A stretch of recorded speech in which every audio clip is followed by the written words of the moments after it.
I wake up in the morning and I say, thank God I'm here.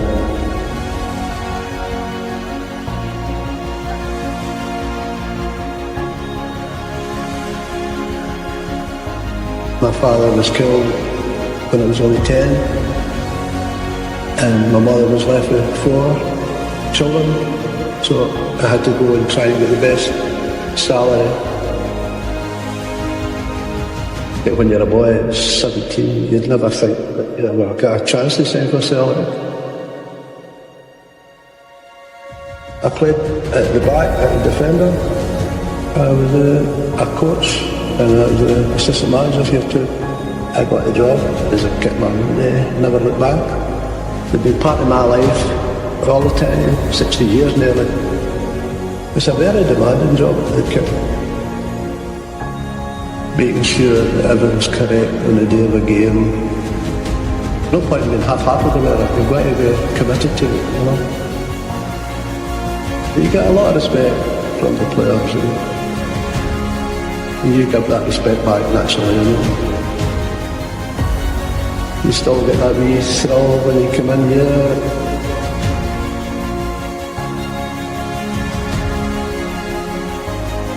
The most important thing is to keep your feet in the ground.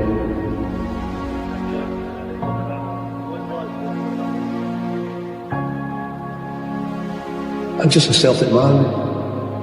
Can't be anything else. My name is John Clark.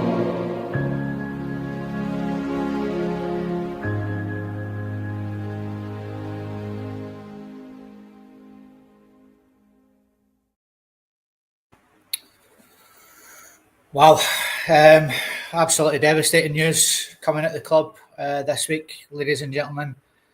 God bless John Clark and his family and his friends.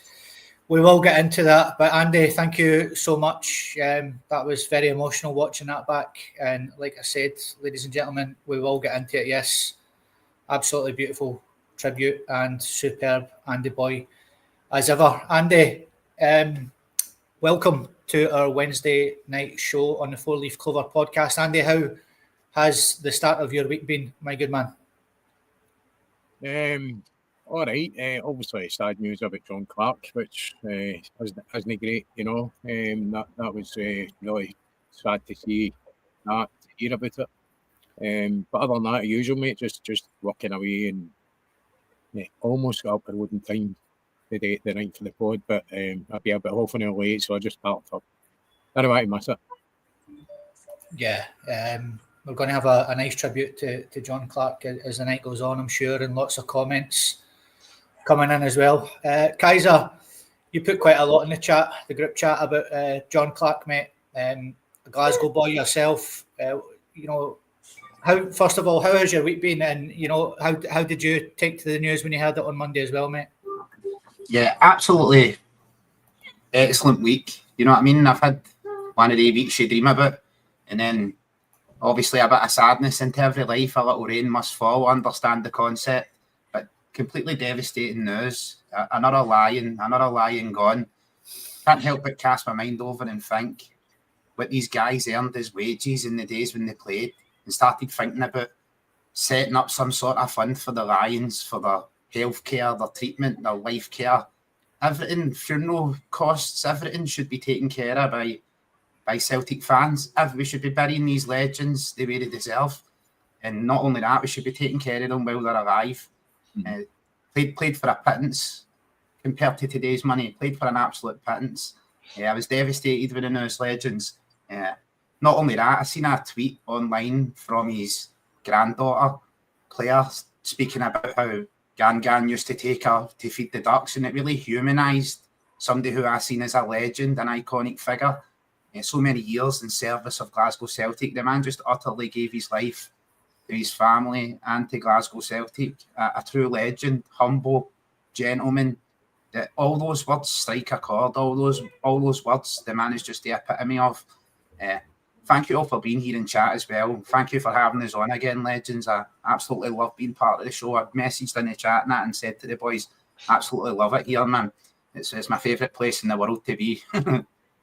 Aye, you're very welcome, mate. And Paddy, How has the start of your week been, mate? And again, just devastating news coming at the club on Monday there.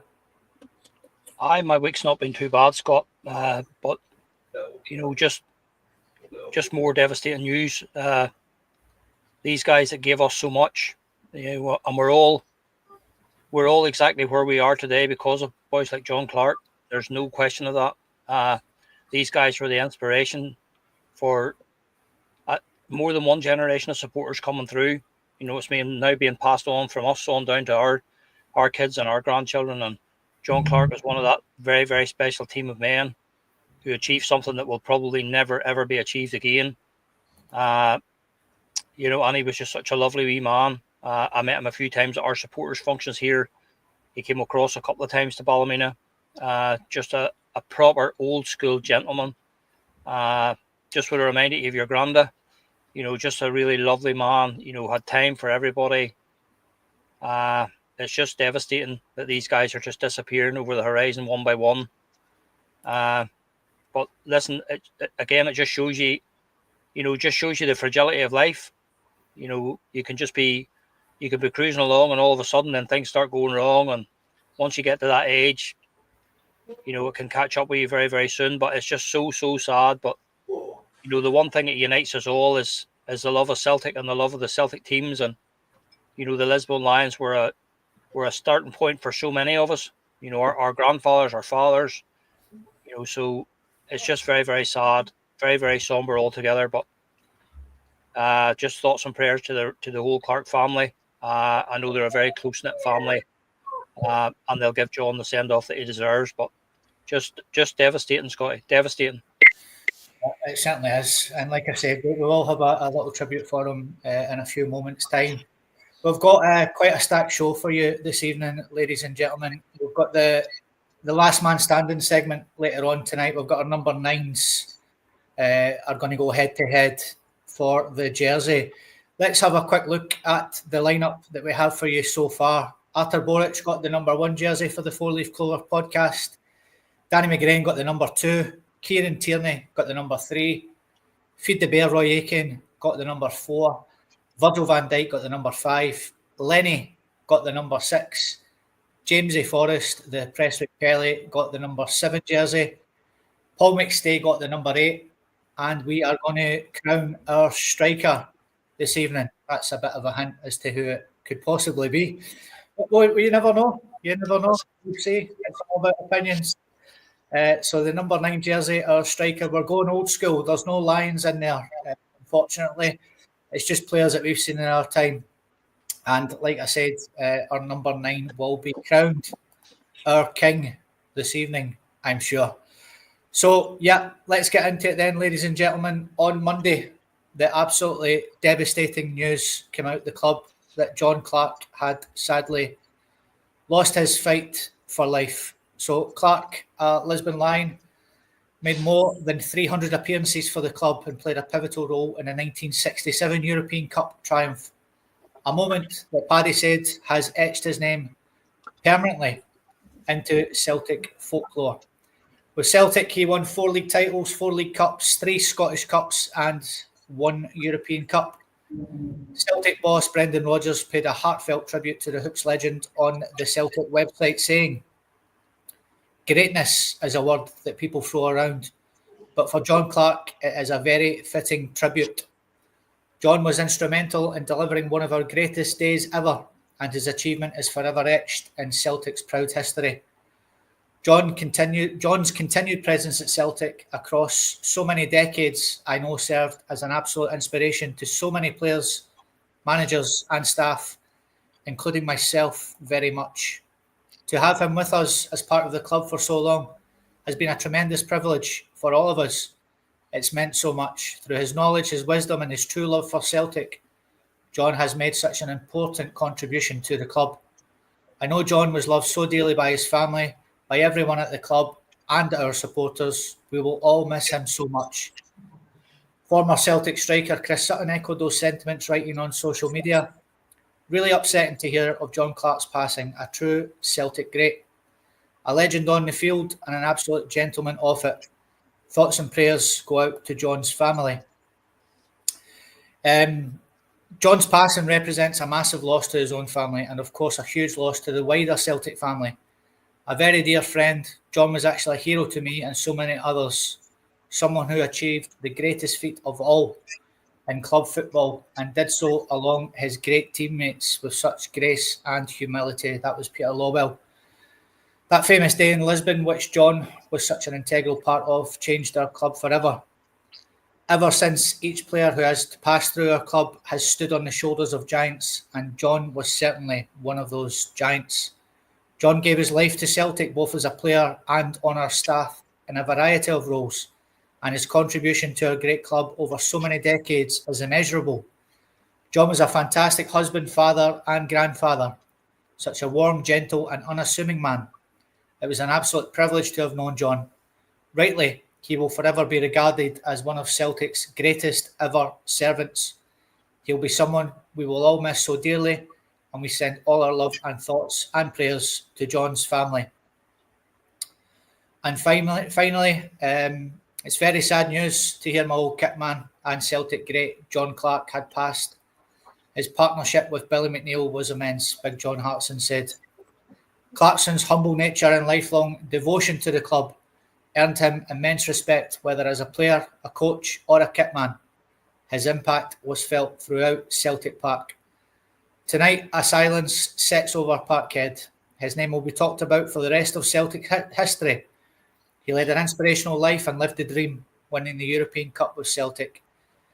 Tributes have been pouring in throughout the day and throughout the week since Monday and will continue.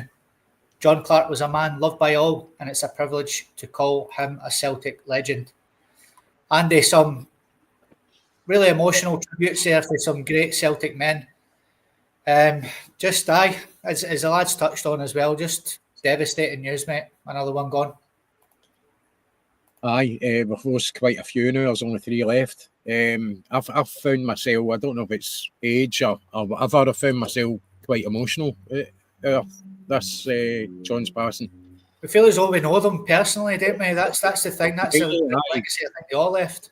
We do, aye, and you're looking back to the video footage, obviously, Lisbon, but you know the kind of anniversaries when they you know you can gradually see them just getting that wee bit older, and then every time you see them at events and stuff like that, you know, but it's something you don't want to think about as them passing away, and when they do, it's really it impacts you because they're true legends of the club. What they done will never be done again by anybody, by any club ever.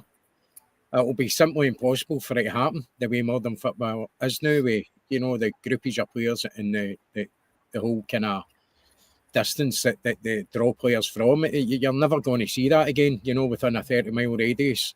That whole team.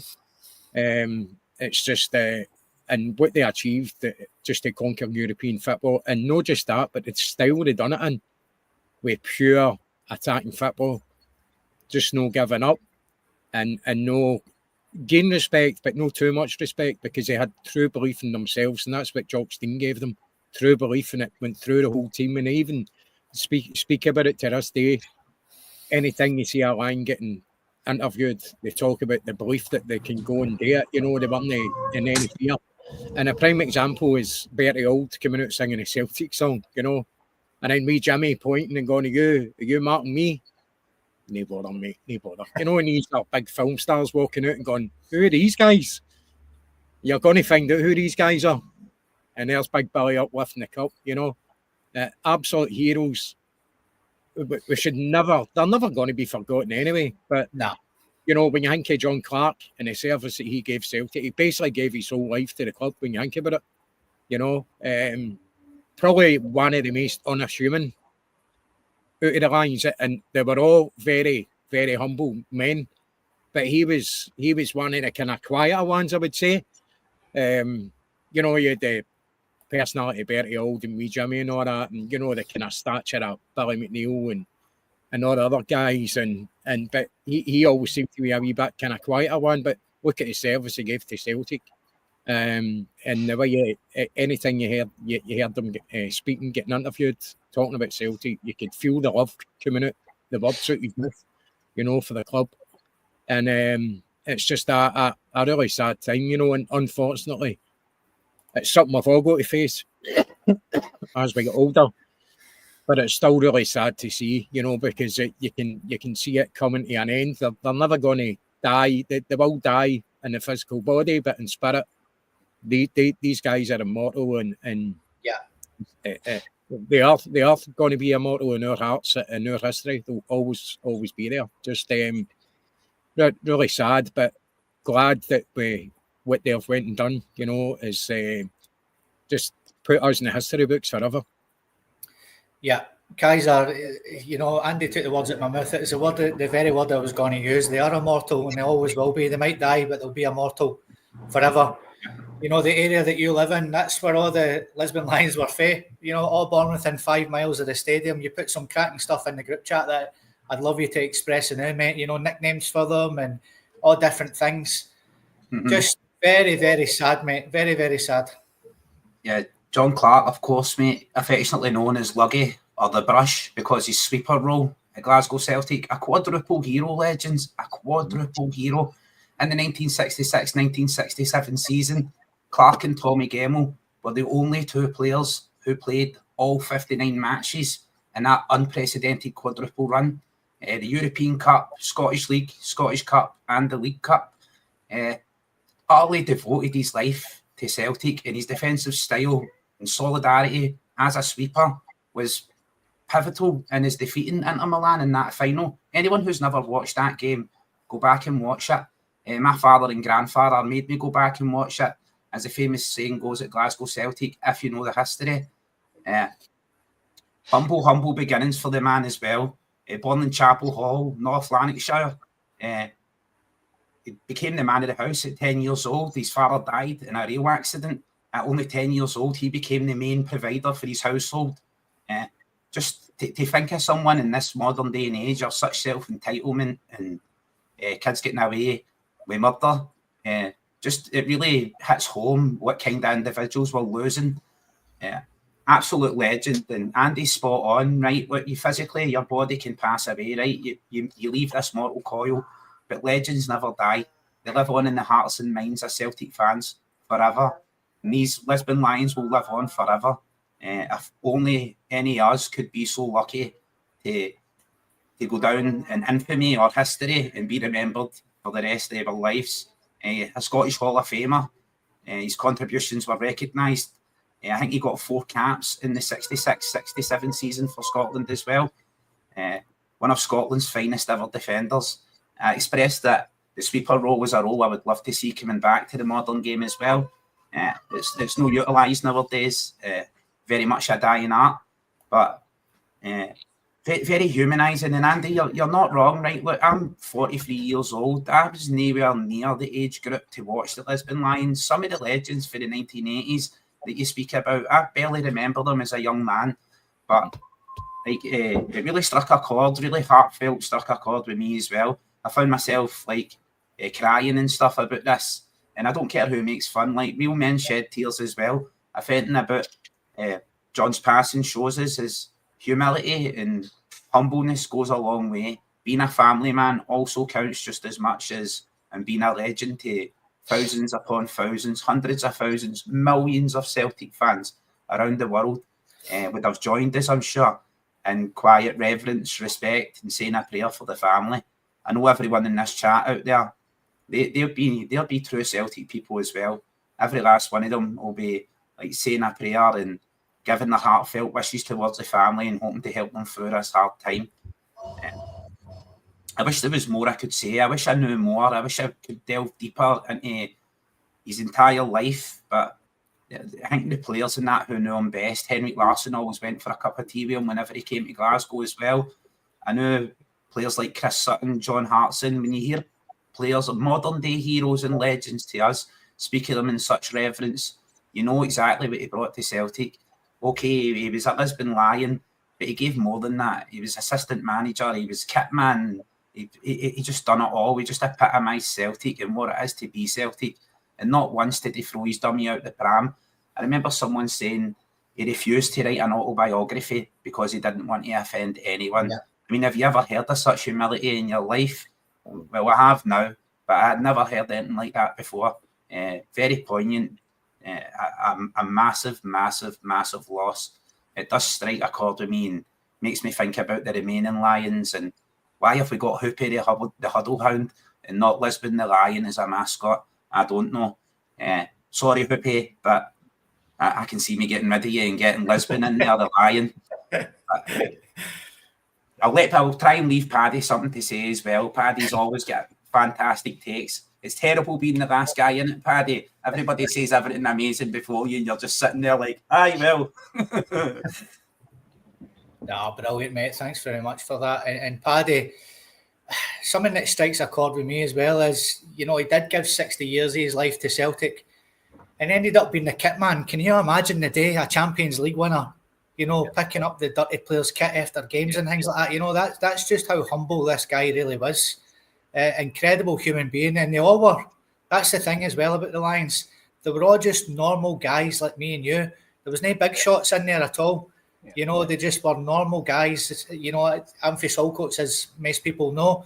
We just see Bobby Lennox just, you know, no strutting about the town, just walking about the town. All right, son, how's it going? And just normal guys. And John Clark was certainly one of them. Just devastating news, mate.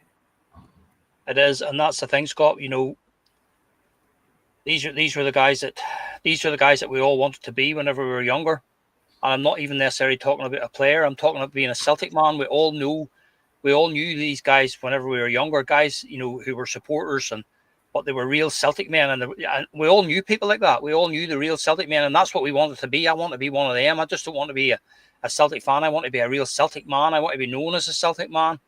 You know, and John Clark just was the epitome of being a Celtic man. You know, he played in that team with Jock Stein, you know, and as we said earlier, you know, Andy said a very true thing about them. You know, the legends will live on. I still say that team of 1967, Jock Stein and the Lisbon Lions, their achievement that night they lit an eternal flame that will never go out. Absolutely never go out. There's an eternal flame there that will burn. Yeah, they may leave this earth, but they will never ever be forgotten in the memories of people connected with Celtic. Whether you be a player, a fan, you know, a member of staff, whatever. These guys will never ever be forgotten. You know, they didn't only change the history of Celtic, Scott. We changed the entire fabric of European football that night in Lisbon. We absolutely smashed through the glass ceiling that was an evidence that you couldn't beat the Italians and you couldn't beat the Spanish because of the way they played. That was they were dominating at that time. And Jock Stein, in his vision and with the players that he had, he molded that team into a team that absolutely just shattered that illusion that night.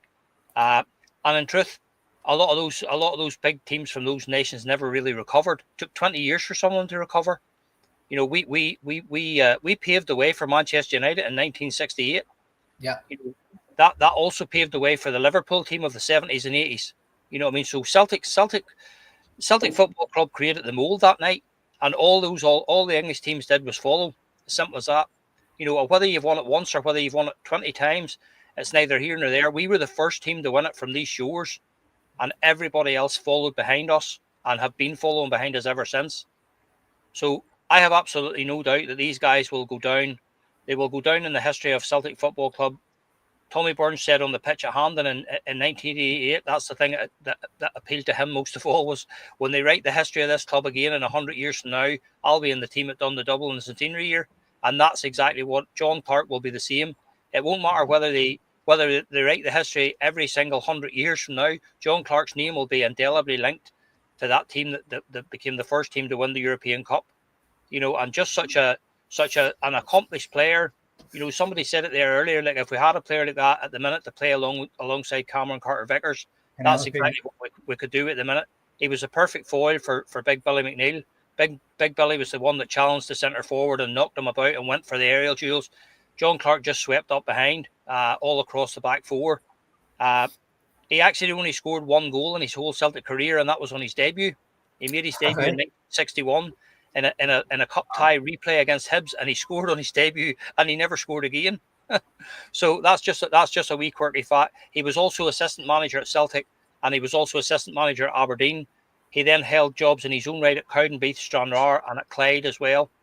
He had a soft spot for Clyde as well. He always had a soft spot for Clyde Football Club, given that they were literally around the corner from Celtic and stuff like that, you know. So, again, he came in that area. We've talked about it before, and I don't want to put a dampener on it, but, you know, he came in an era where those Celtic players that were involved in that team in that era, you can more or less say that team from 65 right through to 75, they only got a handful of Scotland caps between the whole lot of them. John Clark got 5 or 6 Scotland caps, and I'll say it before and I'll say it again. Kenny McLean has 50 Scotland caps. You know, just let that sink in, guys. Do you know what I mean? So, listen, he was an absolute legend. You know, I was very fortunate, as I say, to meet the wee man a couple of times, and, you know, a more grounded, nicer individual you just couldn't have come across. As say, when you spoke to John Clark for a couple of minutes, you just thought, it felt as though you had a conversation with your grandfather. That's what it was like. He was just such a warm, welcoming individual. He had time for everybody. You know, there was no panic with him. There was no getting away, rushing for the door. He was quite happy to sit there and chat to Celtic people all night long and talk about his experiences, sign autographs, pose for photographs. He was just such a lovely, warm individual. And I know his family were very, very close. And as I say, our thoughts and prayers are with him. But for me, as I say, John Clark goes down absolutely, along with the other Lions, as an absolute legend of Celtic Football Club. And as Kaiser says, I think the club should be doing something to recognise these guys, because they're disappearing over the hill very, very quickly. You know, there's only 3 of them left now, you know, and they're all bound to be in sort of various stages of ill health themselves, you know. So we need to protect these guys that are still there. But that team that we're looking at there now, that team, as Andy says, they're immortal. I said that to you. We lit a flame that night, and that flame is eternal, and that flame will never, ever go out. Those names that will just roll off your tongue. I'm a 60-year-old now. Those names just roll off your tongue the same as the first time you learned them.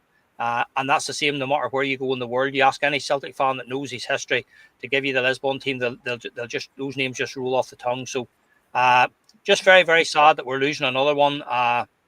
But listen, it is what it is. Life, I said earlier, it just shows you the fragility of life. And that's why we should be protecting these guys, and we should be cherishing them, every single one of them, because as I say, once they go, the stories are all gone. You know, you're not going to get those stories. Jim Craig's another one.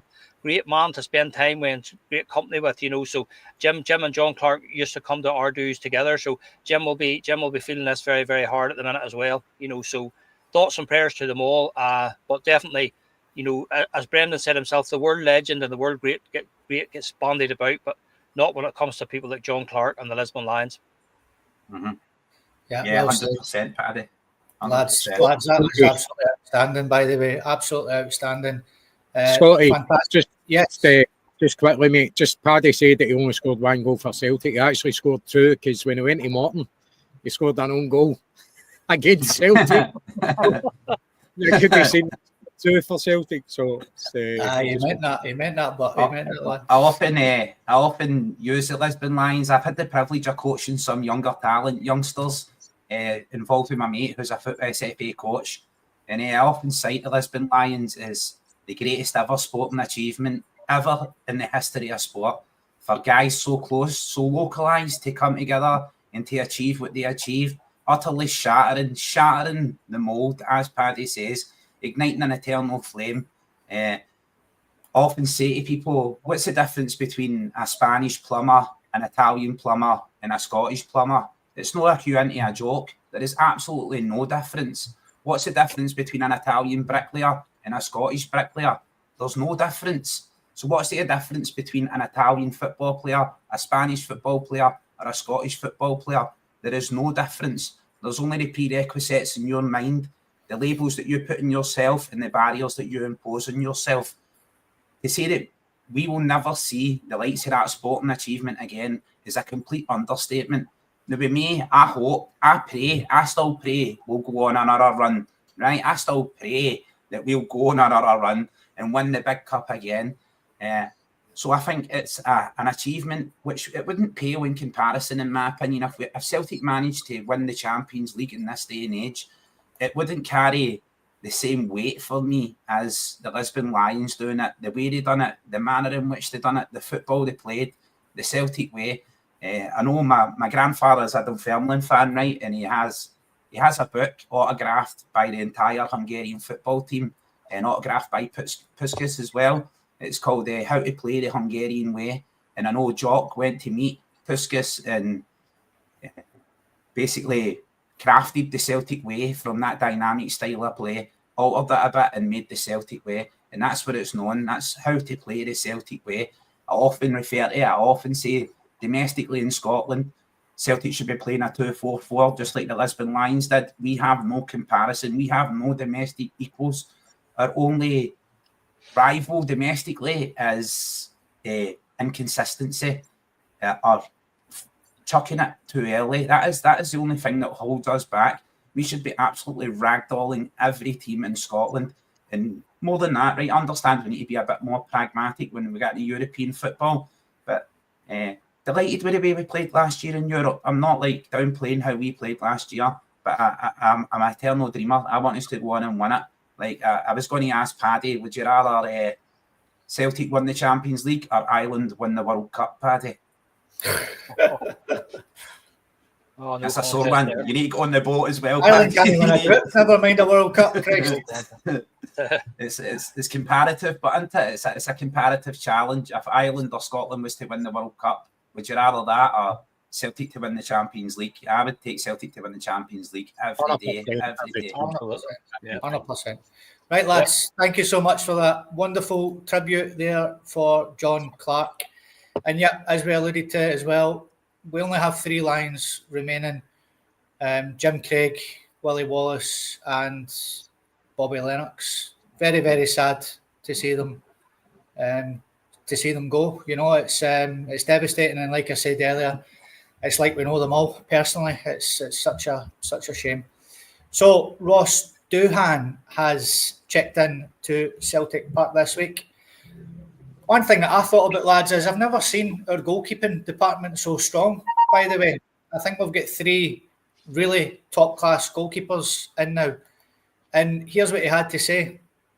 New Celtic signing Ross Doohan has reportedly let slip that the squad will be back at training earlier than expected. In a message to fans on social media, the goalkeeper said, "Absolutely buzzing to be back at Celtic. Can't wait to get started on Friday." Doohan either means the first pre-season game or suggests that the players are set to return on Friday to training, a few days ahead of the reported return date of Monday, June the 30th.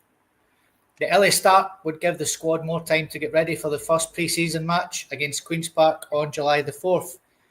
Doohan has rejoined Celtic on a 3-year deal.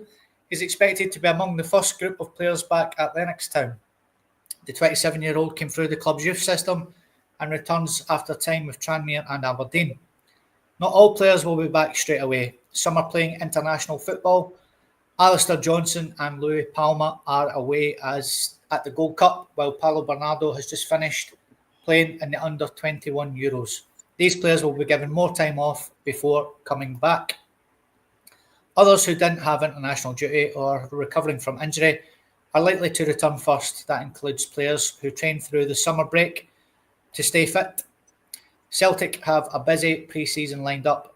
After the game against Queen's Park, they'll head to Ireland, Portugal and Italy to face strong opposition. Brendan Rodgers wants the team to be fully ready for the new season, and the return would show the focus is already there. Doohan, his early post may not have been planned, but it gives fans a clear idea that preparations are moving fast behind the scenes.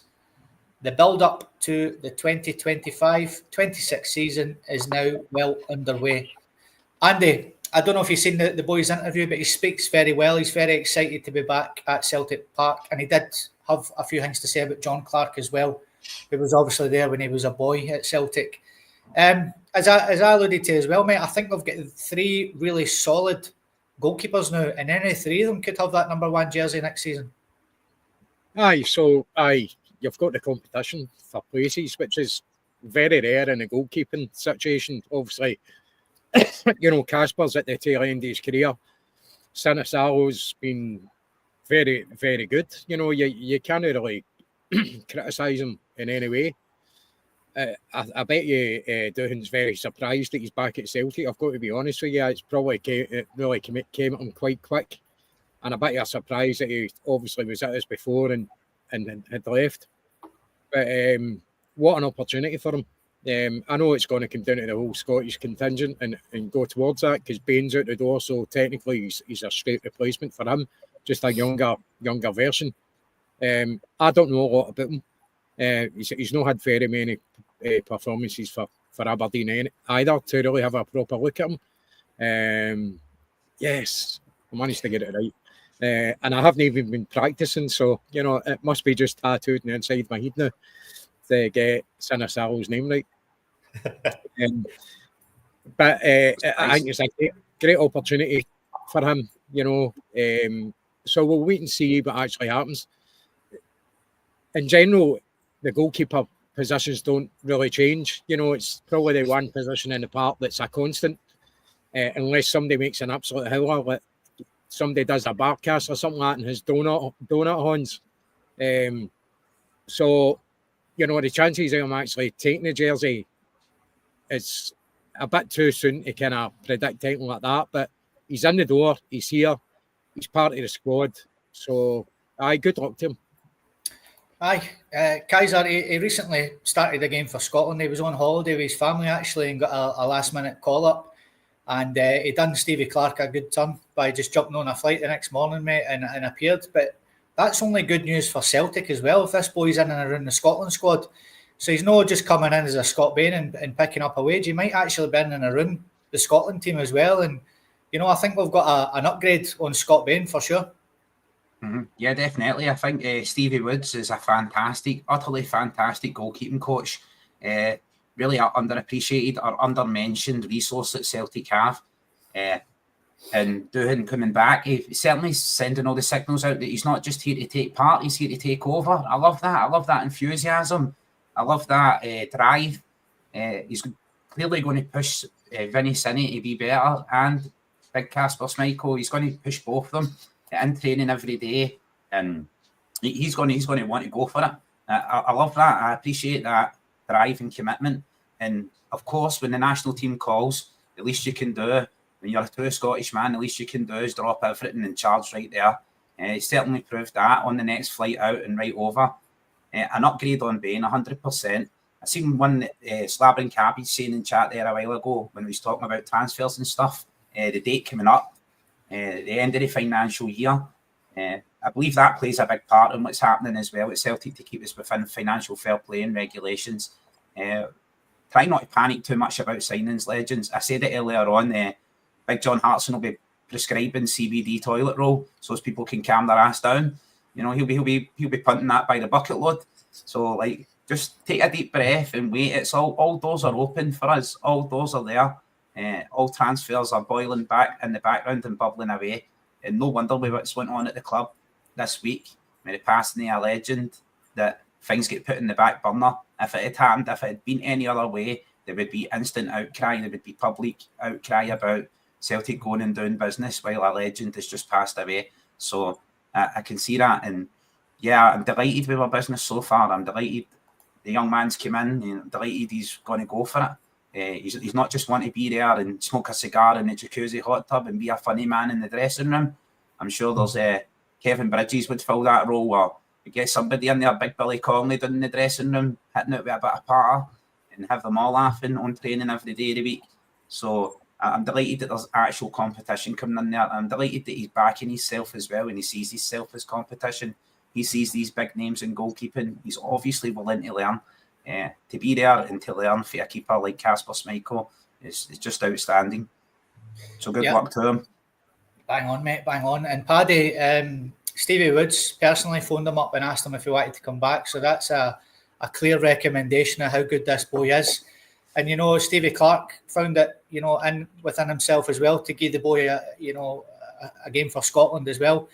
He looks like he's confident. He's only 27. He is going to come in as third choice. There's no doubt about that. Scott Bain's getting a slagging in the comments, but, let's be fair. The boy is an upgrade on him. But, let's all the best to the boy. He looks like we've got a decent signing and very, very good competition now in the goalkeeping places. Yep. And you know what, Scott? I would still be concerned with the Schmeichel shoulder injury.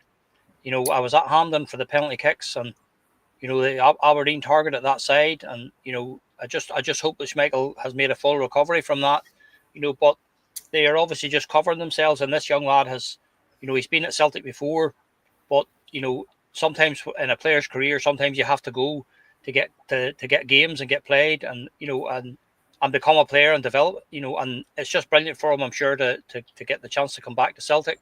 I would say that he probably never expected to get a move back to Celtic again, but from what I can gather, they've been talking to him for quite some time, about coming back. So listen, the fact that he's been called into the Scotland squad bodes well as well. So he's going to be working with 2 top class keepers next year with Schmeichel and Sinisalo. And then when he's away with the Scotland squad, he's going to be in along with them as well. So that's all going to be beneficial for us as well. So, but I'm just pleased for the young lad himself, because I'm sure it was a bit of a blow to him having to leave Celtic at the time. But sometimes they say you have to do that for the sake of your career. But I'm sure he's just delighted to be back, and I'm just pleased that we've got 3 top class goalkeepers again, because we will probably need to lean on all 3 of them at some point next season. Yeah, bang on. So welcome back to Celtic, Ross Doohan. Celtic TV gets a bit of a slagging off, so it does, ladies and gentlemen, and rightly so. We get a bit of hard time on here sometimes, but listen, they've released the pre-season schedule. So let's have a wee look. They've confirmed their broadcast schedule for the club's pre-season campaign, with all but 1 match available to fans in the UK and Ireland. Brendan Rodgers' side will kick off their preparations against Queen's Park at the Lesser Hampden on July the 4th, before heading across the water to face Cork City on July the 8th. A behind closed doors encounter with Portuguese side, yep, those boys, follows on July the 12th. The first major test comes in Lisbon against Sporting Lisbon on July the 16th, before the Hoops welcome Eddie Howe's Newcastle United to Glasgow on July the 19th. However, due to broadcast restrictions, this fixture will not be shown on Celtic TV in the UK and Ireland. I'll be all right then, I'll get it out here. European giants Ajax arrive at Celtic Park on July the 24th in what promises to be a real test of where the team stands heading into the new campaign. The schedule concludes with a match against either Como or Al Ahly on July the 26th or 27th, rounding off a challenging run of fixtures. The league season is set to start the weekend after. So with a League and League Cup double to defend and a Scottish Cup to reclaim, not to mention Champions League qualifiers looming in August, the summer fixtures offer an important chance for Rodgers to get his side firing early. All eyes will be on new signings, returning loanees and emerging talents looking to impress over the next month. So Andy, it's good news for the fans really. Everything barring the Newcastle game will be on Celtic TV. We did give them a bit of a ripping, but deservedly so sometimes. And as Kaiser alluded to, I think it was on the last podcast, maybe the broadcast should be looked at, and it's something Celtic could look at to make this TV channel a lot better for fans. I certainly want to change the presenters, because they're absolutely rotten. I think their service is pish. When it works, it's really bad. When it doesn't work, it actually works better than when it works.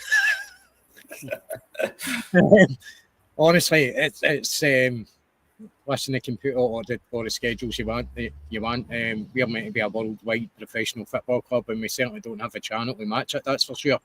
There's plenty of fans out there that could group together and do a better job than the ones that are doing it. I think so. They're missing out on so much. Even when you look at some of the studios, sometimes it looks as if it's been put together in somebody's bedroom. Pretty poor. But it is what it is, and it's what we need to work with. This whole pre-season thing, I've said it before about Ajax. I simply wouldn't entertain Ajax in any shape or form. We've got previews for them. Their fans are absolute scumbags, and I just wouldn't. That's one fixture I am not happy with, is the fact that we are facing Ajax. It's different when you're in a European competition or something like that. You need to face them. This is this is voluntary that we're entertaining this mob, and I just wouldn't get near them with a barge pole. But still, it's good to get the football back overall in general. I'm going away to Greece on the 12th of July, so I will miss the Newcastle. No, I won't. I'll actually catch up with it. I think it's behind closed doors on the 12th, isn't it? So we're not going to see that anyway. So I will catch up with the other games. Who's that on restricted view? Who is that? Is that Ryan? Yeah. The comment for it. Did you put that up? Don't know who it is. It's Ryan. Boys. Good to Yeah, see the you. Ajax game is away. That's correct. It's not at Celtic Park. All right. Okay. Well, I still want to play them. It's in Como, that one, isn't it? So, Yeah. Kaiser, I know that you're, you spoke very well about it on the last podcast, but it's nice that they're pretty much got the whole pre-season games covered, barring that Newcastle one. What's your thoughts on it, mate? We know you gave your full spiel on it the last time about having a better channel and stuff like that, but it's just good to see that the fans are going to get to see all these games, isn't it? Yeah, it's excellent that we're going to get to watch. We can watch for the comfort of our own home. We don't need to travel to Italy and stuff. Nobody's booking flights. I'm sure there'll be some diehard fans booking flights over there anyway to watch and enjoy the weather.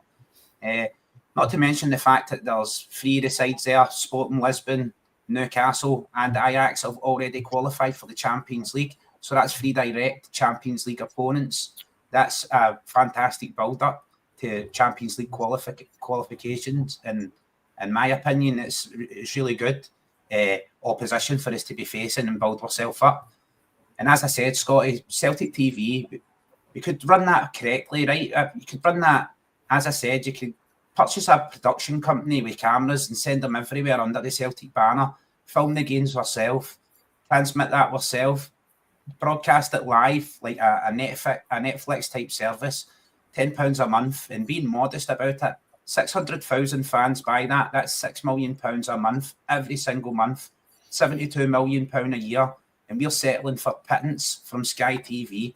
Not only that, we're being held to ransom when they want to put us on, when they don't want to put us on. They're all on fixtures, times. Seen how it's affecting the fans coming from Ireland, Paddy. You'll be feeling that as well, mate, with them adjusting times of games and stuff to fit us into what suits them when they've got an open time. Celtic should, to quote a famous movie, you should stop squabbling for the scraps from the English Premier League table and strike out and take our own. Celtic should have their own channel. It should be fully equipped, all advertising, all Celtic products, all linked straight back to the club. I've seen Celtic sell toasters, microwaves, kettles, all under the brand of Celtic. Because it's got a Celtic badge on it, I will buy it. So all that should be going directly back into the club, and all that can be advertised on our own channel. We can utilise so much good content. Celtic, all they need to do is look at around the podcasts and the podcast community that they've got out here. The people who have got the skills, the technical skills for live streaming, creating content, hosting, contributing. There's so much out here, so much that could be done. It's just indicative of a club trapped in the 1980s, ran by dinosaurs and thinking that they know best when the modern world is advancing so fast.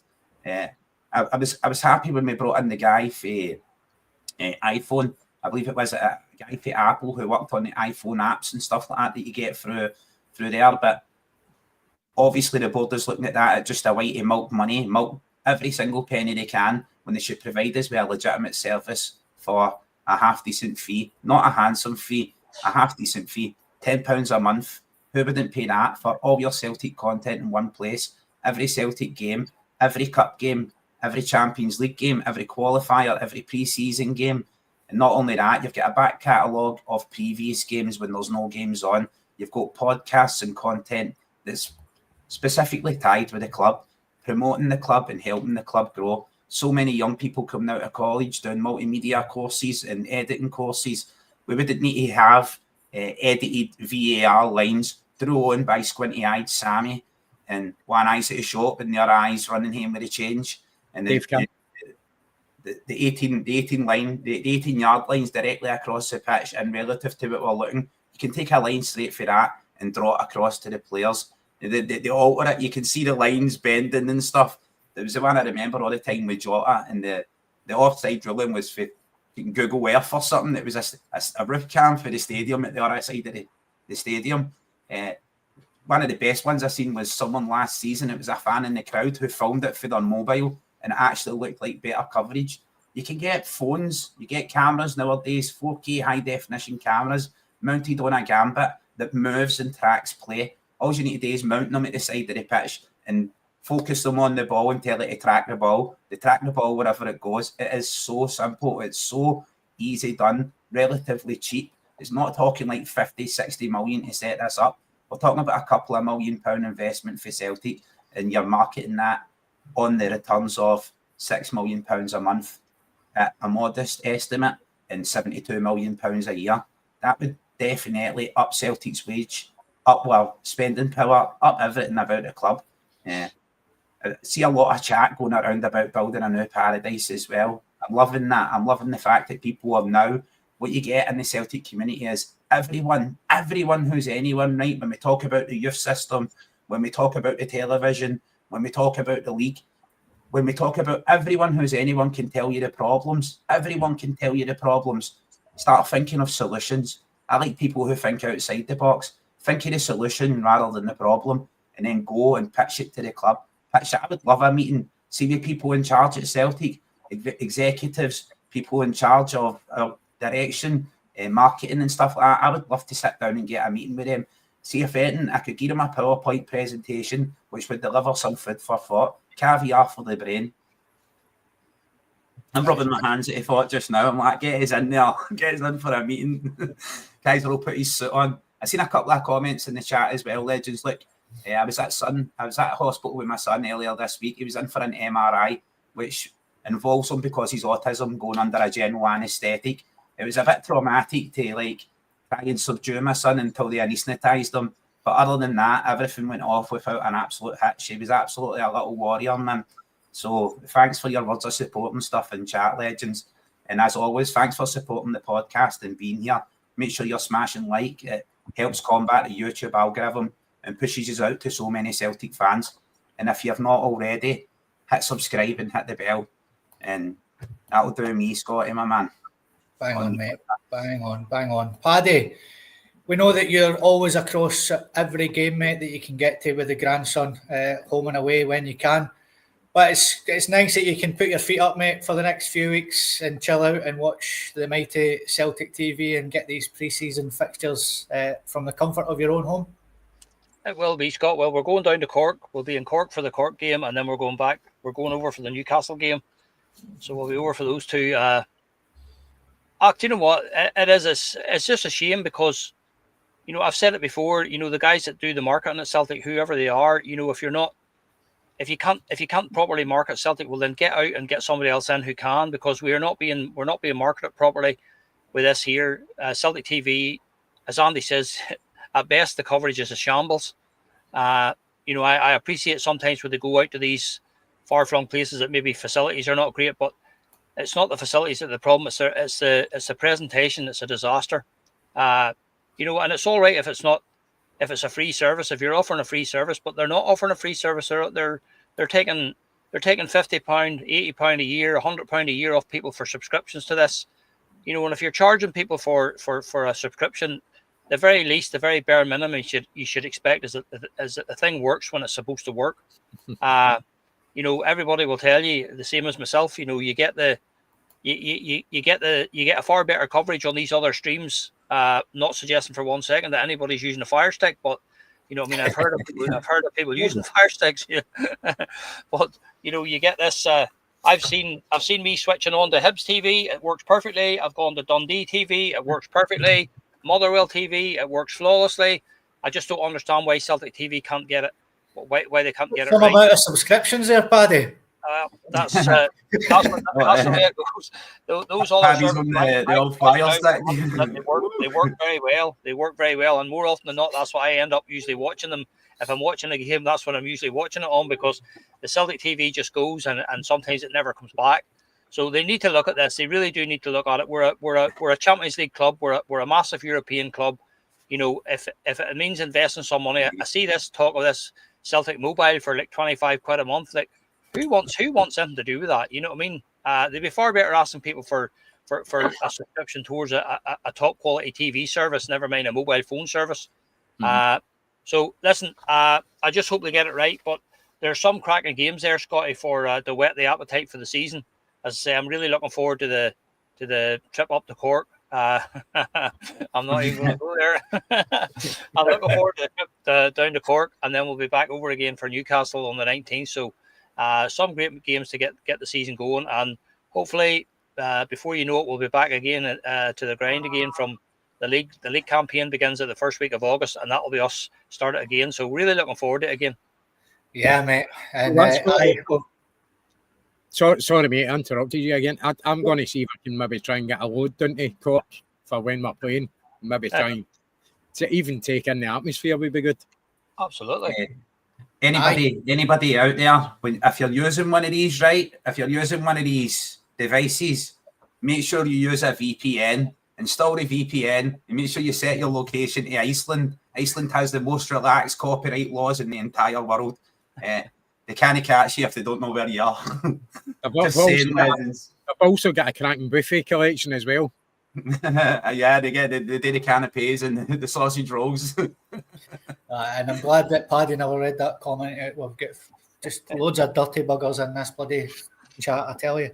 We have 140 people watching us live at the minute, and as Ur Kaiser said, if this is your first time watching this podcast, then please like, share and subscribe. We're flying at the minute and the views are going up, the subscriptions are going up. Please support the channel and we'll keep bringing this fantastic content for you. Last thing for us the night, ladies and gentlemen, before the last man standing that we've got for you is the wee guy that doesn't age, Andy. Sean Maloney. He's like your Simon Donnelly, friend of the show, and he just does not age, the wee guy. So Sean Maloney has officially returned to Celtic, taking on the role of professional player pathway manager, and a move that strengthens the club's focus on youth development. The appointment was confirmed by the club on Wednesday afternoon, with Maloney stepping into the position vacated by Darren O'Day, who left earlier this summer to join Swansea as assistant manager. And that was the club's tweet earlier on. Maloney, only 41, incredibly, brings a wealth of experience both from his playing days and his time in coaching. After hanging up his boots, he initially began his coaching journey with the Celtic development squad before moving on to a role with the Belgian national team under Roberto Martinez. He's also had managerial stints at Hibs, Wigan, and most recently leaving the latter in March. Celtic's statement outlined Maloney's responsibilities, bridging the gap between the academy and the first team, ensuring promising talents are given the right opportunities, including well-managed loan moves to gain valuable experience. Maloney expressed his pride at returning. It's a huge honour to be given this opportunity to return to Celtic in a role which I'm really passionate about.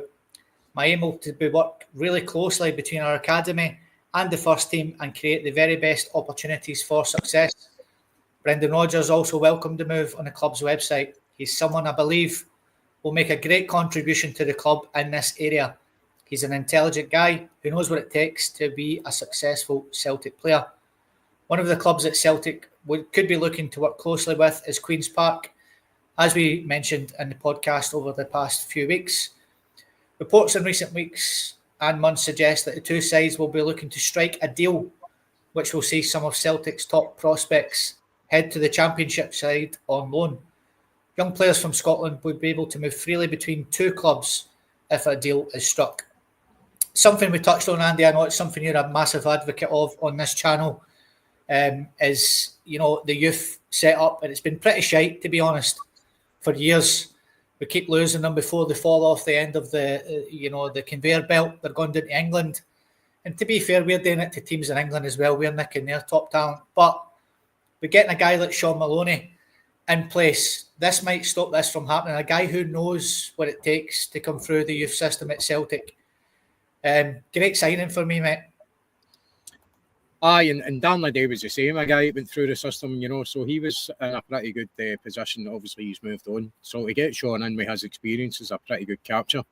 I take it in a position he just does no coaching at all. It's not about the coaching. It's basically just guiding them and try to pinpoint them in the right direction when it comes to clubs and stuff like that. So I suppose maybe not getting the full benefit of Sean Maloney when it comes to the kind of coaching side of it, I suppose, but experience-wise and obviously been through the system, then he's a good appointment. I still see him as a wee boy. Even as a 41-year-old man, he still looks like a wee boy to me. I mind years and years ago, I seen him in the Players' Lounge at Celtic Park. I think he was injured. It was a European night, and he came in and people were getting autographs and that, and I'm just looking at him going, "You're just like a wee boy with a suit jacket on." That's what he looked like. It's like the thing out of seen out the big, where he comes back home and he sits too back. It's kind of like that. I just couldn't take him serious. But I think obviously a good appointment for Celtic to appoint him, and any positivity in that department is a good thing, because I think we have failed the players. I think we have failed the players, to be honest with you. Some of these players are only getting recognised until they're maybe getting one first team appearance, and then it seems to be at the end of their contract, and then it's too late. They've already sorted out a future because I've not seen a pathway through into first team. Even if they get one first team appearance, you never really see them all again. Mitchell Frame and players like that have just vanished. I know he had a wee injury for a while, but we don't see it consistently enough, which is really disappointing, because they are one thing we're talking about at Lisbon Lions, all homegrown players, all within 30 miles of Celtic Park. Obviously, we're never going to get back to that, having a full team, but you want to see a few coming through, don't you? That's it. That you don't want to be buying players on all the time. Otherwise, there's absolutely no point in having a youth structure or a youth academy. Lennoxtown is no worth anything anymore. I know they're moving out to Barrowfield now, but for me, I think we've got to give Maloney all the opportunity in the world to try and get us some really good talent coming through, and we have a high chance of getting into the first team. But as we said before, sometimes we're our own worst enemy, because the pressure is on us to win every single point and win every single game. So taking the chance and bringing these players through, you can understand the pressure the manager is under, that it's very hard to put your trust on them, unless there's some kind of generational talent like a Kieran Tierney or something. Even at that, the only reason he gets his chance is because Azagiri was injured. So you never get injured with Tia get his chance, and look what we're missing out on. There's the signs there say, if you give somebody a chance, that's the player you're getting. No, every player's going to be like that, but there must be some wee gems in there somewhere. Yeah, Kaiser, it's really good news, and I think something that was in the slides there is that Brendan, I'm not saying that Darren O'Day wasn't it, because he was as well, but he's got a man in that he can trust that's going to do that job, and that takes a bit of slack off Brendan now. He's got a guy in there, along with Darren O'Day, that can say, this boy is ready for the first team, and that's important at a club like Celtic. Yeah, 100%, Scotty, spot on. Sean Maloney, fantastic player for us when he played for us as well. He moved into coaching, really excellent coaching experience. The coaches he's worked with, Martinez and that, I seen him mentioned in the chat, part of the Belgian setup as well. I think he was working with him with. So clearly when he was on the coaching courses with these people, he really impressed. For me, a wealth of knowledge, a wealth of experience. This is more than just jobs for the boys. This is a legitimate pathway manager, much the same as I seen Darren O'Day as someone who knows what it's like to fight through the trenches and win their way into the first team. As we know with football, it's a question of timing and also luck. Some of the players came in there. Andy mentioned Kieran Tierney gets Nakamura's boots as a young boy, and then Izagiri picks up an injury when Izagiri was absolutely flying. Kieran Tierney gets the chance because he was there and able, and I'm sure he had a lot of people screaming for him to get a chance as well. But yeah, I like to see a lot of our young players. I'm always an advocate. I'm always calling for Celtic to establish the Celtic group by teams like Shamrock Rovers, a team in the League of Ireland, a team in Australia, a team in the US, a team in Australia where we've got large fan bases, lots of CSCs, and make our players interchangeable. Take players from the B side and exchange them about, gaining experience in different leagues in different parts of the world. Exposure to European football and all that through the League of Ireland as well, be it the Champions League, the Conference League or the Europa League. They get that experience, and if they're hitting it in there, if they're doing well in there, then it makes it all the easier to bridge the chasm to come into the Celtic first team. I seen someone asking about the top. It's a Viacenza top for the other year legends. It's my absolute favourite. everywhere I go, people stop me and ask me, like, what's that top? Where'd you get that from? But I bought it online. Top recommendation, if you're a large, buy an extra large. If you're an extra large, buy an extra large. Always buy a size bigger. It's utterly brutal, but cheap enough and easy enough to buy. Paddy, Sean Maloney, mate. For me, an absolutely outstanding signing for the club, by the way, as a pathway manager. As Kaiser and Andy already alluded to, some experience he's got already for a 41-year-old. I think he'll be great for the club. What's your thoughts on this appointment, mate? A really good forward-thinking appointment, Scott, for me. By all accounts, Darren O'Day was doing an impressive job as well. And that's why Swansea came calling for him, and you can't ask the guy to turn down an opportunity to go down there. But Sean Maloney was a cracking wee player. One of my favourite players as a Celtic player.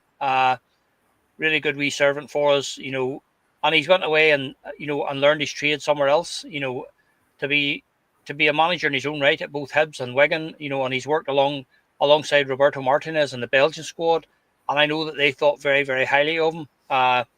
He was an integral part of what they were doing there, that very exciting Belgian team of a couple of years ago. So this can only be beneficial for us, Scott. I feel sometimes that the club gets a bit of unfair criticism, Scott. Yes, our youth setup maybe isn't producing the number of young players that we could, but as Andy said, that we're always under massive pressure to achieve results, both at home and in Europe, and sometimes the desire to blood young players can sometimes be met with the realism that you need to get the job done tonight, or you need to get the 3 points this afternoon, and that can play into it. So again, I would also highlight that there is and has been a pathway for these young players. It's been clouded somewhat by the guys that we've seen left, but you've seen guys like Daniel Kelly and Rocco Vata are just two that off the top of my head, and like, what have they done since they left Celtic? Ben Doak, fair enough, he got a move to Liverpool, but what have they done in the game since they've gone and left Celtic? And that just tells me that Brendan is absolutely spot on in his estimation that these young lads, they're not ready yet. They're just not ready, and that's been proved. Because if they were ready and first team ready, they would have gone down there and they would have performed. But they've barely kicked the ball. Rocco Vata only got a few games for Watford towards the end of the season. Daniel Kelly has hardly kicked the ball for Millwall. So that tells me that not so much there's not a pathway for the young players. It's just these young players are getting to a certain age and their heads are being turned by agents with the big money that's available on these, with all due respect to these nobody clubs in England. Would you not be better staying, and trying to fight for your place at Celtic as sitting on the bench at Watford, or Millwall, So listen, it'll only be a good thing, as I say. Sean Maloney knows himself, the same as Darren O'Day. He came right through the ranks and knows exactly what's required to be a Celtic player, and knows exactly the characteristics and the skills that you need to be a young player and break through into the first team. So it will be brilliant for Brendan to have somebody like that, as you say, especially with this new arrangement with the other clubs. So you could be looking at Queen's Park. We've already spoken about Neil Lennon, Dunfermline, and Scott Brown down at Ayr, Mark Wilson now as well, Partick Thistle. So Sean will be working with all these guys, to hopefully there'll be players coming and going in both directions there that will serve us well. But I think it's a really good appointment myself. Yeah. Welcome back to the wee man. Andy, I've just noticed this in the chat. Who's that guy there on the right-hand side? Aye, you were talking about, I'm not sure if we're going to bring us up about lines that you've met. So believe it or not, this is actually me on the right-hand side in the year 2000, January 2000 at Celtic Park. And wee Jinky was there, so got a picture with him. So that's me at 21 stone and with hair. So 21 years old, Andy. I think I've aged like a fine wine. Wee man was scared not to get a picture with you, Andy. He's son. You must have travelled.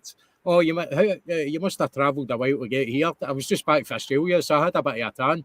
I was like, I've came from Castlemilk, Jinky. All right, no bother.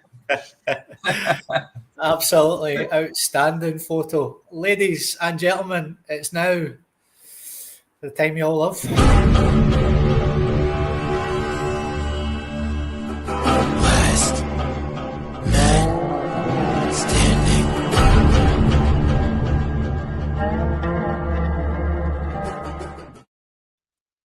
So, if you haven't played this game before or seen this segment, we are going to anoint, and give the crown to our number 9 this evening. We've gone old school with our numbers, number 1 to number 11. So the number 9 jersey will be our striker tonight. That's the team that we've picked already.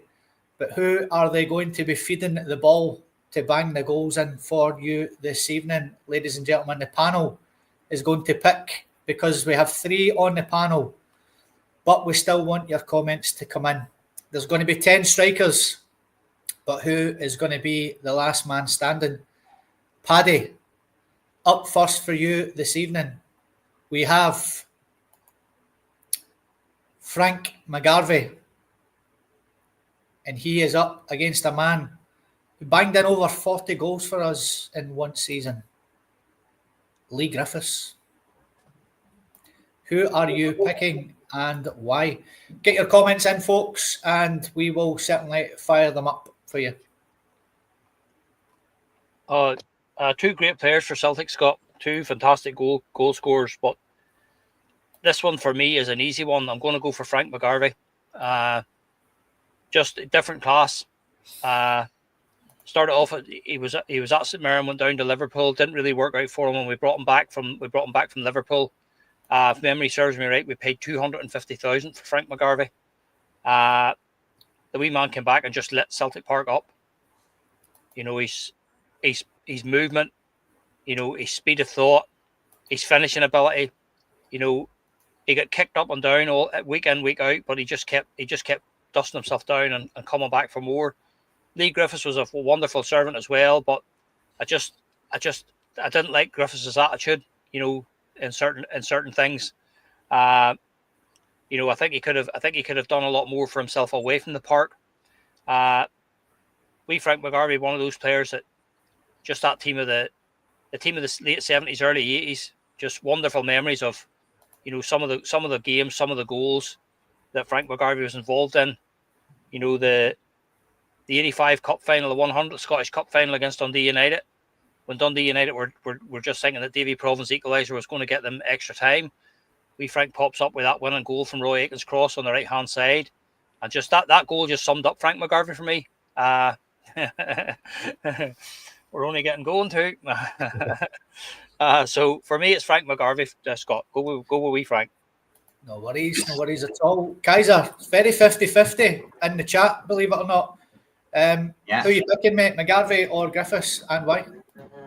As I says, legends, as a young man, I didn't know too much about Frank McGarvey, but when I seen him come back to Paradise and the way he acted on the pitch and that towards the end of his life, how he was with the fans, made me really go back and take a look at the footage of him and see how good a player he really was. I seen comments in there calling him the rubber man because he get knocked down and sprung straight back up again and stuff. Yeah, absolutely amazing player. And Griffith as well, fantastic player for us, 40 goals in a season, absolutely fantastic servant. I remember him tying his scarf to the goalpost and stuff like that. And his 2 goals for Scotland against England as well went to big Joe Hart, who eventually came in for us and was fantastic for us. Griff scoring the 2 goals. It sticks out in the mind, perhaps with me being somewhat of a younger generation, right? I'm going to go for Griffith. I'm going to lean that way and leave it to Big Andy, since he's lost about 20 stone and he's a lessy tracky and his hair. No, mate, hey, that's fair enough picking Lee Griffiths, by the way. You know, it was very, very 50-50 in the chat. I don't know if it is an age thing or, like you said, you know, people did pick him. He was 40-goal season striker, man. So, sorry, Andy, you have the decision to make. Is it Frank McGarvey or is it Lee Griffiths? People are asking how I managed to lose all the weight. I turned out I was diabetic, so I had to lose the weight. So I never put it back on. I was just taking my meds there actually that week too. It's that fine wine, Andy. I know. I did say that, but nobody took me up on that. It was just kind of brushed aside. There you go. My missus seems to think I look better now than what I did, even though I'm a lot older. But I managed to play football with Frank McGarvey 5-a-sides. Later in life, Frank was a joiner, and I worked in a sawmill, East End Sawmills at the time. It's no longer there. on the Marlock Road. And we used to play fives every Tuesday or kind of Wednesday, or every couple of weeks of play fives. And it was the ones up in East Kilbride, and Frank was in getting lid and money. Boy says, we play five-a-sides, fancy having a game. He's like, aye, no bother, I'll come. So he told us Frank McGarvey's coming. Nobody believed him. Turned up, sure enough, there he's there. And I'm no kidding. Even at the age he was, and this is probably around about the same time that picture was taken with Jinky, around about that period, maybe a year out for there. He's walking about the park, just walking about the park, and nobody could get the ball off him. But not just that, he's giving you wee pointers. And I know it's just a five-a-side game, but he's giving you wee tips here and there, do this and do that. The guy was absolutely superb. I seen Mary Griffiths and I did with Frank, obviously, you know, it was kind of, because I'm just a young thing. But obviously you've got that iconic goal in the 85 Cup final. Never forget that. Frank was and I've seen plenty of footage of Frank. Frank was a superb player. Fantastic player, servant to the club. And you can see, as Kaiser just touched on, when he knew, you know, his days were kind of numbered. You know, he came out of Celtic Park, and I don't think MD had a dry eye that day, whether they're watching it on the TV or in the stadium. It was a very, very, very hard thing. And then to see the passing of Frank was really heartbreaking. But I'm going to go with Griffiths as well. I think as a goal scorer, it was just unbelievable. And not just for Celtic, mind you, 2 goals against Joe Hart for Scotland, the 2 free kicks. Yeah. You know, the guy was gifted. He certainly had an attitude problem. It wasn't professional enough. So if it just come down to that, I would go with McGarvey. But I think Griffiths as a goal scorer was just unbelievable. So I'm going to go with Griffiths. And incidentally, someday, because he tied the scarf around the post and a zombie had put a message up, I'm going to, what is it, tie that scarf around your neck or something? I'm going to tie that scarf around your neck. And they replied saying, is that not where it's meant to go? Do you know what I mean? They had them on toast. And then obviously your club's teammate beat it and stuff like that. So I'm going to go with Griff here. Okay. So Lee Griffiths has the number 9 jersey as it stands. Patrick, he's now up against another shagger. Frank McAvenny. Oh dear. Tough one too. And people are going to think I'm not a fan of Lee Griffiths. That's not the case. But Frank McAvenny, guys, what a player. You know, came in and just absolutely lit up the Celtic first team. You know, just a massive part of what we did in that centenary season. Should have been a Celtic player long before he was, and should have stayed longer than he did. 2 fantastic goal scorers, without a shadow of a doubt. But I'm going to go with McAvenny on this one, Scott. Okay, mate. Nice and easy. Like it. Kaiser, Frank McAvenny or Lee Griffiths, the battle of the Mad Shaggers. Exactly as you said, my man. Unfortunately, my main memory of Macca is actually for the comedy Only an Excuse, when he was getting chased with a taxi. And it was actually at the end of the street where I live. He was chased by a taxi, and he does this sidestep, and the taxi turns left and he runs right. That's obviously testament to his skill on the footballing field. Lucky enough to see some footage and stuff of Macca in his heyday playing. Fantastic player, absolutely fantastic. But for me, I'm going to keep it simple as well. I'm going to stick with Griff. Macca, undisputed mad shagger. Wouldn't leave him alone with my mum, my sister, or my budgie. But definitely, I'm going to go for Mad Griff. I'm going to stick with Lee Griffith. No problem. So there we go. Andy, you have the decision to make yet again, my man. Is it going to be McAvenny or is it going to be Griffiths? You stick with Griffiths? Just what Kaiser's touching on that sketch for Home Excuse. There was also the other one where he's fueling up, gets in to pay for the fuel, and the guy says, pump 2, and he's like, no, yet, but I'm working on it. Brilliant. I'm going to go with McAvenny. Yeah, Okay. Very iconic figure, cracking player as well, by the way. Let's not forget that. and he wasn't just a goal scorer. He was more than that. He get really involved in the game as well. Very robust player. And iconic, as I say, you know, you can look back to that 88 Cup final now, instrumentally within that. And look at a game at Snake Mountain as well, you know, when he's turning around for his backup in that situation, nobody's with him. I think Andy Walker had run away, left him there himself, you know, that whole kind of carry on with it, that mob. But Frank's definitely an icon of the club, and as a wee guy, you kind of, and he's got the dyed hair and all that kind of stuff. The stuff that was out in the 80s. There, I'm going to go with McAvenny on this. Okay, so Frank McAvenny has the jersey, Patrick, and he's now up against Brian McClare.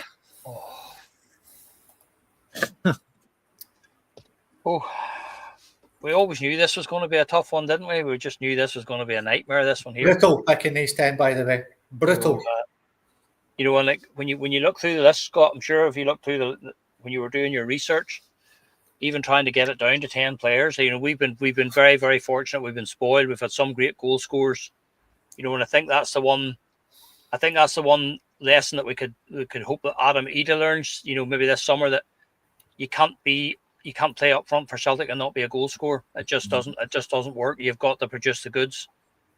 Brian McClare, just a fantastic signing, a fantastic player. We got him for a pittance from Motherwell, 60,000 or something. I think we paid for Motherwell. Paid Motherwell for him. Fantastic player. Developed into a better player probably, you know, when he went down south. You know, we've probably fulfilled his potential, whereas we would rather have he'd stayed. Again, just two wonderful, wonderful goal scorers. And it's just a personal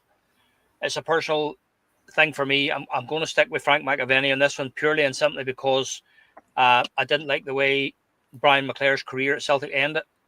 I remember reading in Billy McNeil, one of the articles that Billy McNeil wrote, that he just felt that he was having a meeting with Brian McClare and his agent, and he felt McClare was just going through the motions. He was just fulfilling the meeting for the sake of it. And I didn't like that after Billy McNeil was the one who basically gave him the break and stuff. So just because of that sort of soured it in my book. Like, I have a few guys here who are Manchester United men, and they will tell you that Brian McClare was probably one of the best signings they ever made. So McClare was very, very highly thought of down in England with Manchester United. But for Celtic, I'm going to stick with Frank McAvenny. Okay. Frank McAvenny has the jersey, Kaiser. It's probably 90%, I would say, for Brian McClare in the comments. But are you sticking with Paddy, going with McAvenny? Are you giving Andy a very difficult decision to make yet again? Yeah, first and foremost, right, legends in the chat and legends on the pod, we might have seen this segment and we all know the destination here, right? We all know where the final destination is, but it's about more than that. It's about the journey as well. So, Scotty, thanks very much for putting this together and making it such challenging decisions along the way, my man. Very, very hard thing to do. For me, right, I'm going to go with Chalky, and I'm going to put it right on Andy, because I know he's got a night where he's going to be meeting them on Friday. So I'm going to put it right on Andy. And we're going to take a clip of this and we're going to send it to Chalky, my man. So you better watch what you say. Wait. So Andy, you have the decision to make yet again. Is it going to be the centenary season hero, Frank McAvenny, or is it going to be Brian McClare for you? Again, this is actually very difficult for me, because McClare, another hero, you know, part of that wonderful game at Love Street as well, couple of goals. And part of that Mace fantastic goal, and it was Judas that actually finished it off. McClare was part of that. One of the best goals I've ever seen, you know. McGrain, McStay, McClare, the ball in, and Judas puts it away. I could watch that goal every day for the rest of my life, but I turn it off right at the very end. I can't watch him doing that. I can't watch him sticking that ball in the back of the net, and he's ruined my life because of that. That absolute cunt. Sorry for my language, but that's what he is. That's terrible. I'm sorry, but that's what he is. But when it comes to McClare, what a player he was as well. Let's not forget, he scored an absolute belter against Rangers in the cup final and we lost it. And it never really gets talked about. But it was a cracking goal he scored, McClare. Obviously went down the road. Man United did a very good career with him as well. Very, very intelligent player. I like him. He's a cool guy. He's somebody that actually doesn't care. He turns up with his shorts on and whatever, just a t-shirt. He's just a normal guy. He's Big Bird now. He's quite iconic now. But he's actually, although he's got a dry wit, he's a very, very funny guy. Even just the looks he gives the camera and stuff like that, he's quite comedic. But as a player, I'm gonna go away, and it's not just because I'm going to see him on Friday. Aye, it is. Maybe a wee bit. I'm going to go with Brian McClare on this one. Brian McClare has got the jersey. He's ripped it off Frank McAvenny. But can he keep it off this man, Patrick? Paolo Di Canio. Oh, tough one again. But you know what? Di Canio was absolutely world class.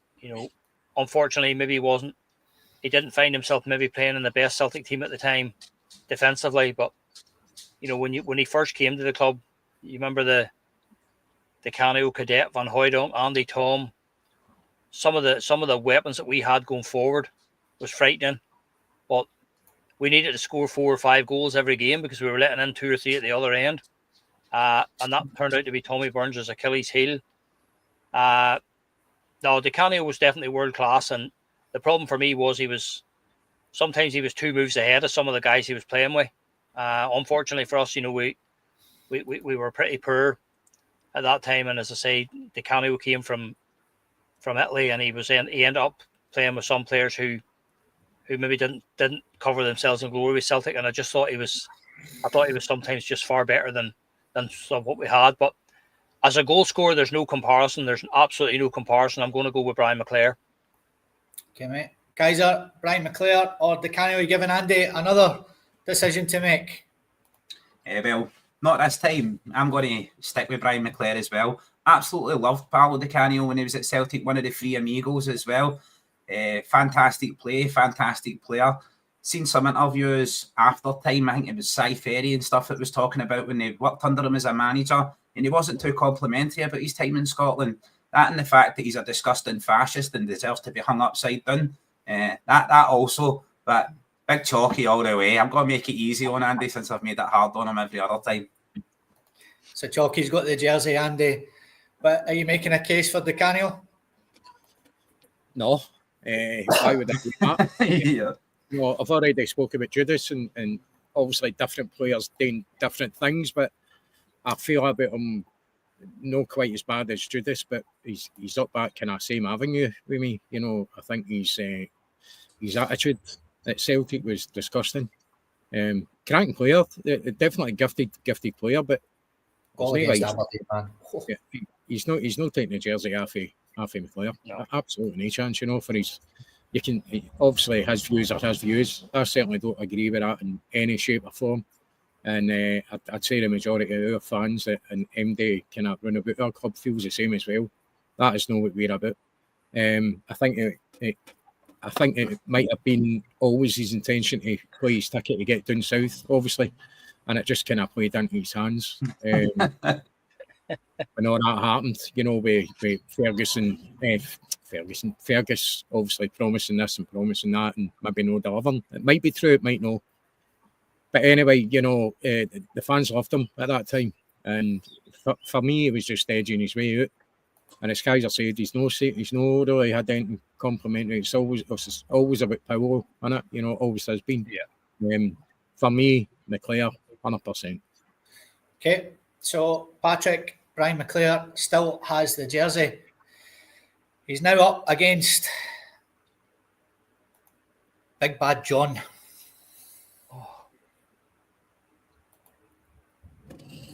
Oh dear, it gets worse.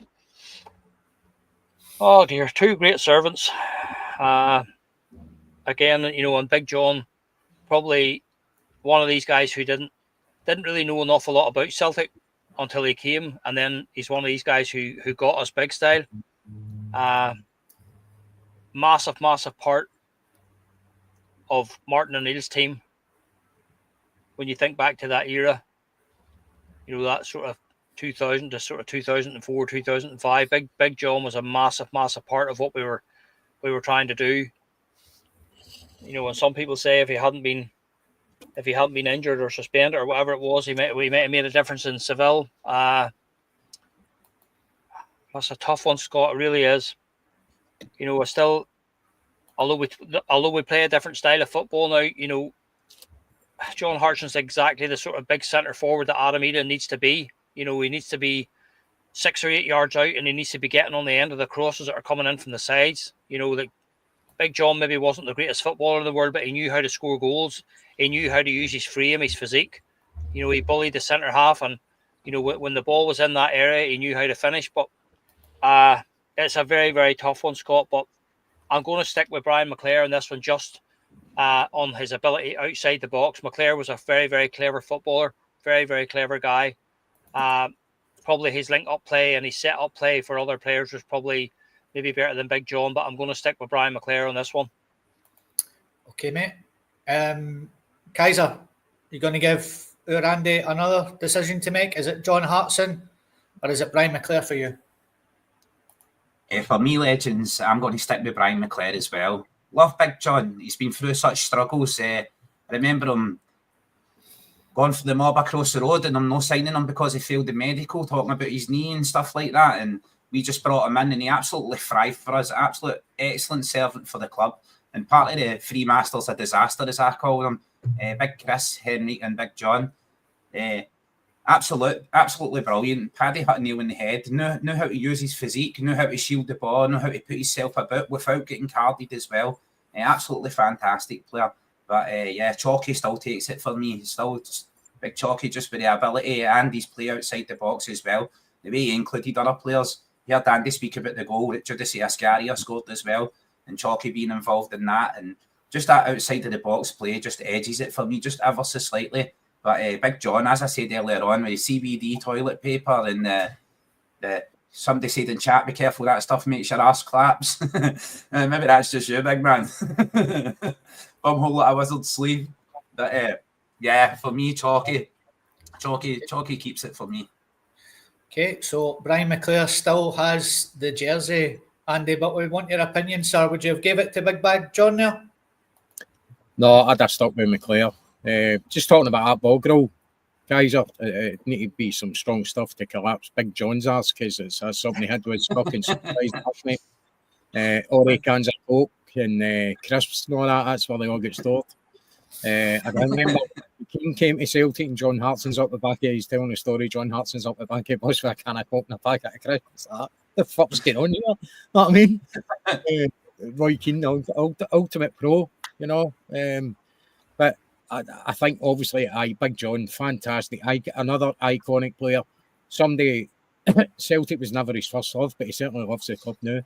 Been through so much in his life, his career, you know. And by the way, I love Big John, even for just connecting with Berkovic when he was down at West Ham. Superb. That needs framed and put up in the Louvre or something like that. The Louvre. Hang in the Louvre. Aye. But I'm going to stick with McClair on this one, unfortunately for Big John. Aye, McClair for me. Okay, so he's on some run. Brian McClair, Patrick. I was hoping for a nice battle here for this next one, but it hasn't worked out this way. But anyway, Brian McClair is now up against...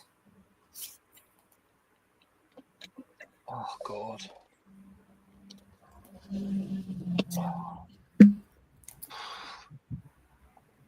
That's hectic. Oh, dear. Do you know what? I could say similar things about Chris Sutton that I did about Big John. But I love Big Sutton. I just love him. I love the guys. I just love him. I love his comments on TV. I love the way he winds them up. Massive part of what Martin O'Neill was trying to do. Massive part. You know, you heard it yourself from Henrik Larsson himself. Larsson scored the goals that he scored because of Chris Sutton being his partner.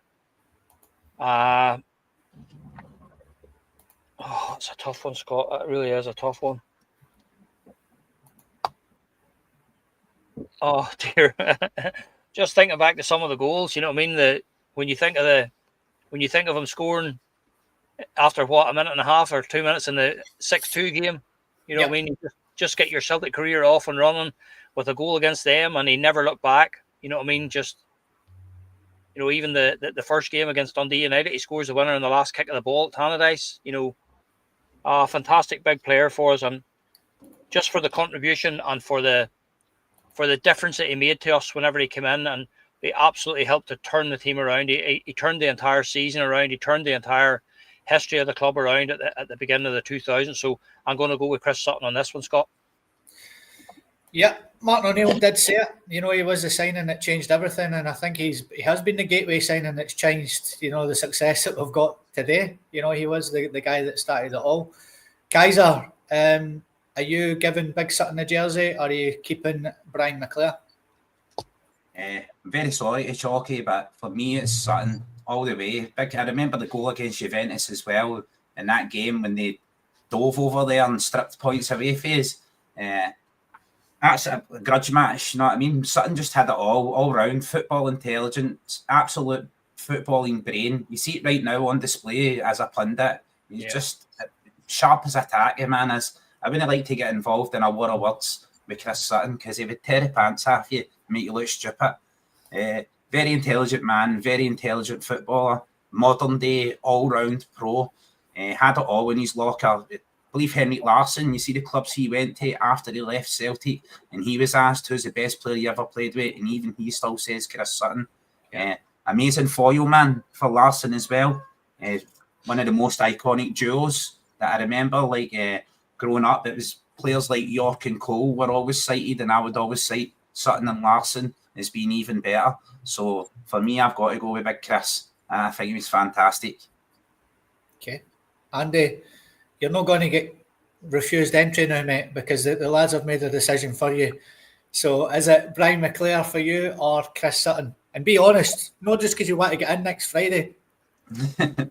I will get in next Friday. It's just got a ticket. I will get in, definitely get in. Whether they'll speak to me or no is another matter. I totally get the whole Sutton chat. Absolutely, the guy was a fantastic player for us. Great partnership with Henrik Larsson as well. Let's not forget, before he came to Celtic, all right, via Chelsea, but when he was at Blackburn, had an absolutely fantastic partnership with Alan Shearer. You know, the two of them. So you know, there's his pedigree right away. But he certainly did come up the road. Had a terrible time at Chelsea. Reinvigorated his career at Celtic. You know, I think that's why he's got so much love for the club, because he was successful and he actually made a difference in his career. Coming to us because he changed us as well. We certainly get the benefit of having Chris Sutton in our team. And if a man like Henrik Larsson's praising him, you know, saying he's the best player he's played with, then I'm going to go with the king. Love Brian McClare, but Big Sutton for me. Such an iconic, very, very witty, iconic player. Very intelligent. And if you believe Simon Ferry could be a wee bit wicked as well with the young ones, you know, but sometimes you need that. You know, it's maybe missing nowadays, that kind of grounding.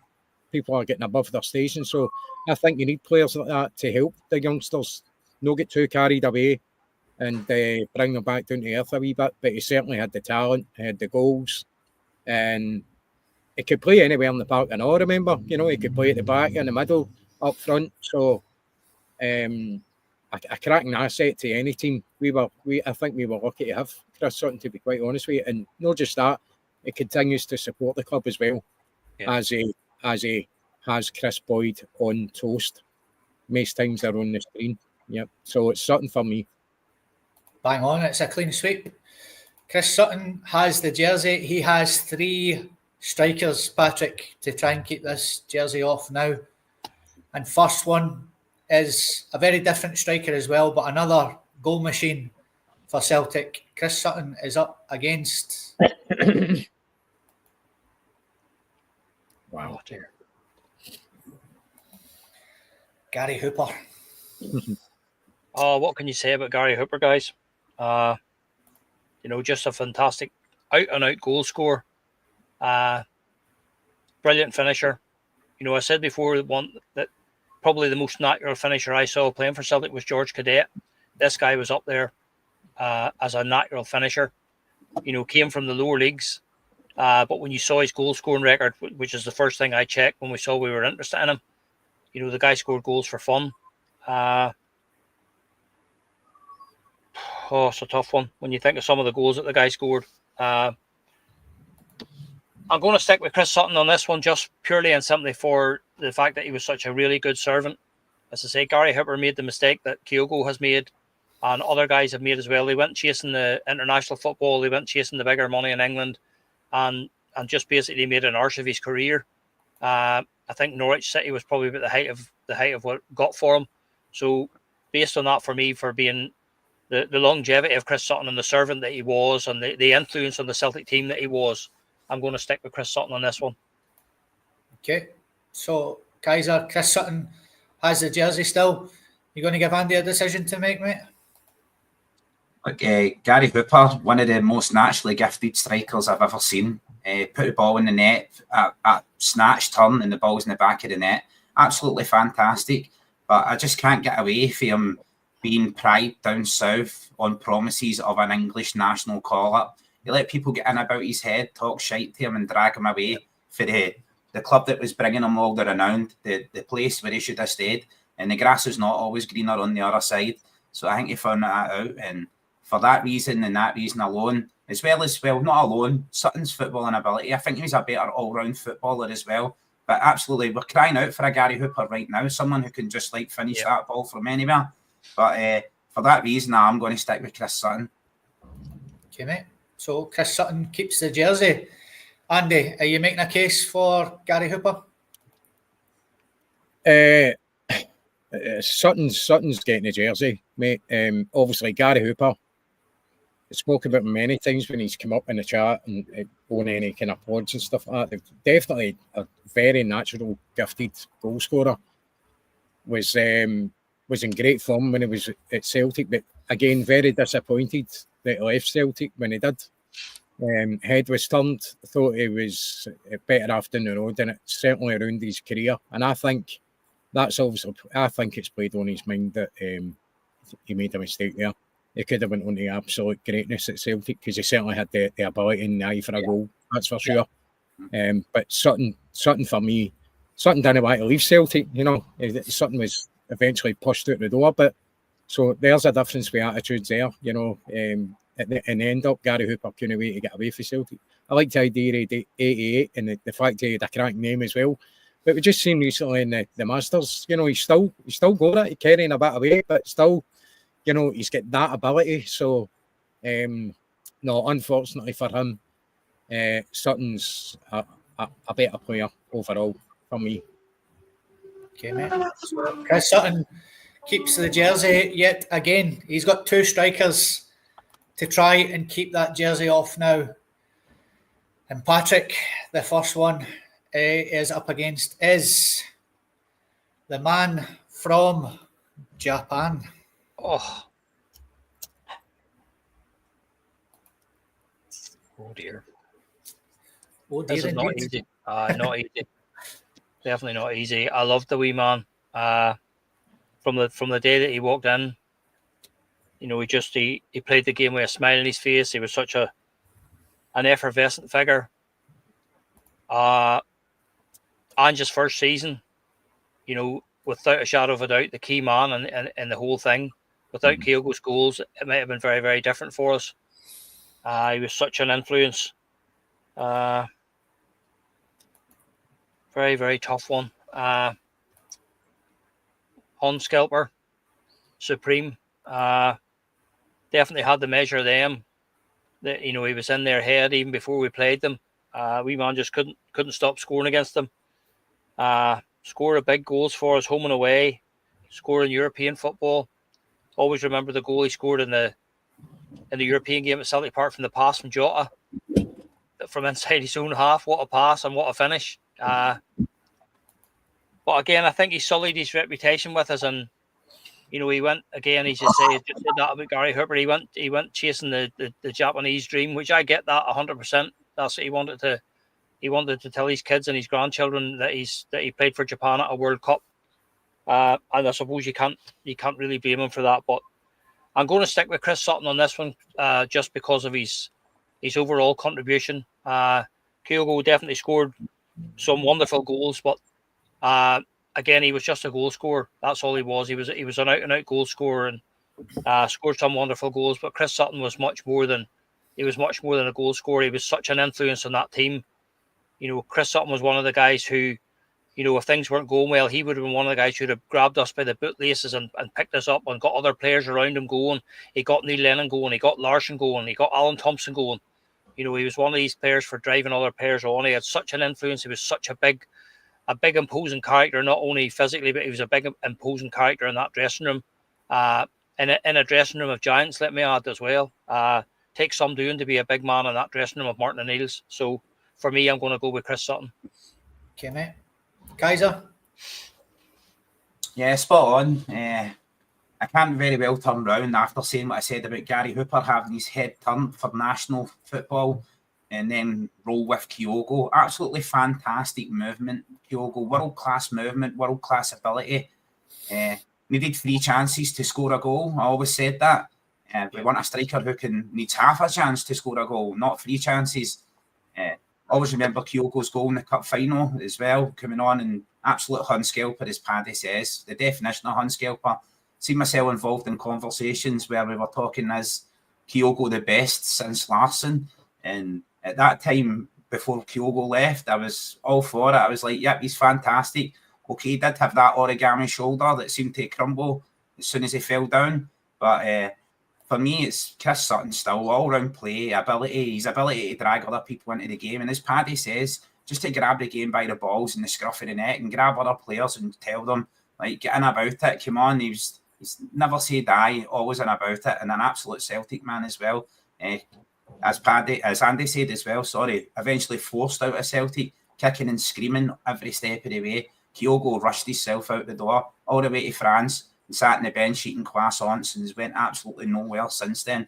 I think if he gets his move to the Championship, he will find himself in a world of hurt, absolutely physically demanding league of high quality. You can see that origami shoulder getting folded in new directions. So for me, Chris Sutton all the way.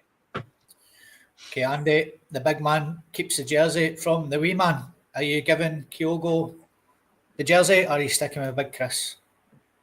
Big Chris Sutton keeps the jersey for me. Kyogo, fantastic goal scorer. An absolute predator when it comes to scoring goals. But again, you know, the way he left the club, the way he forced his hand to get out the club, when he was absolutely adored with the fans. It was only a good thing at Celtic, you know. And then he's left the club at a time when we really needed him, you know, because ultimately we still haven't replaced him. You know, we're getting in the games against Aston Villa in the Champions League. I've said it many times before, that could have turned out totally different. I know Ida had a good game that night, but, you know, we did have chances, and the wee man always popped up in big games for us. It's not really as hard a decision as what I thought it would be. It could have been an absolute legend at Celtic, and legitimate kind of calls for him the best since Larson. I totally get that, because his first 2 seasons he was superb. Once Rodgers comes in, he looks a bit different, doesn't he? He doesn't quite get it. He looks as if he was he just didn't understand what his role was. So maybe that affected his game, the change in play. I don't know, but certainly his attitude started to change as well. You could see that in his play. I think they're totally two totally different players when it comes to stature, play, what they bring to the game and stuff like that. And I know there's a big time difference between the type of football you're playing when each of them played, but for me, Sutton keeps the jersey here. Okay, mate. So Sutton keeps the jersey. Square Sausage Mix asking, why no Nicholas? There's no Dembele. There's no Pierre Van Hooijdonk. If you want to do this job, mate, please take it off me and come in and pick these players. Kenny Douglas. Very difficult to pick 10 players. Cornucopia, a fantastic striking talent at the club. Right. Thank you for keeping that interesting, Scotty. Anyways, so Chris Sutton keeps the jersey. He has got one more striker, Patrick, to try and keep that jersey off. And I think we all know who it is. Oh, wrong button, sorry. Wrong button. And they just punched the camera there. It is obviously the king of kings, Henrik Larsson, mate. I'm sure, like I said, it's very difficult to pick 10 strikers and to whittle it down, but it's obviously going to be Henrik. But yeah, Paddy, just give us your thoughts on the main man. Oh, do you know what, Scott? He's probably the one. He's probably the one player in probably every position that he would probably, if he had started off, he would probably still have been there. Would have had the jersey from position one. You know, we were just blessed. We were blessed to see him, blessed to have him as a Celtic player. You know, when you think 650,000, just to put that in context, we paid 9 million for Adam Ida, and we paid 650,000 for Henrik Larsson. Sometimes football doesn't make sense, but just an absolute world-class player that we were very, very fortunate to have, and a player who turned out to be so loyal to Celtic. Could have gone for big money earlier, but decided to stay. You know, again, a player that came from relative obscurity in Holland. He maybe didn't know an awful lot about Celtic or Glasgow, but he just became a Celtic man, and he loved the club. You know, when I think back to the big games, the big goals, the goals against Rangers, the guy was absolutely just and he was in their heads, from weeks before we played them. And he just couldn't stop scoring against them. Talisman for us in those fixtures. Just a player of wonderful ability. Also coming back from two very, very serious injuries. A broken jaw, and then a broken leg. And not only a broken leg, but the kind of broken leg injury that he got. Many other players would have just called it quits at that, but arguably coming back and maybe even got better when he came back. Just absolutely fantastic player. It was a privilege to say that I witnessed Henrik Larsson in a Celtic shirt. I was there the day that he bade farewell to Celtic Park against Dundee United, signed off with 2 goals, typical Larsson goals, and to see the tears run down his face when he left was just. I remember us all coming home in the boat that evening thinking, there's no way that Celtic are going to let this happen. They're going to do something. They'll pull a rabbit out of the hat this summer, but it wasn't to be. But, again, the mark of the man, it just shows you the quality and the caliber of him.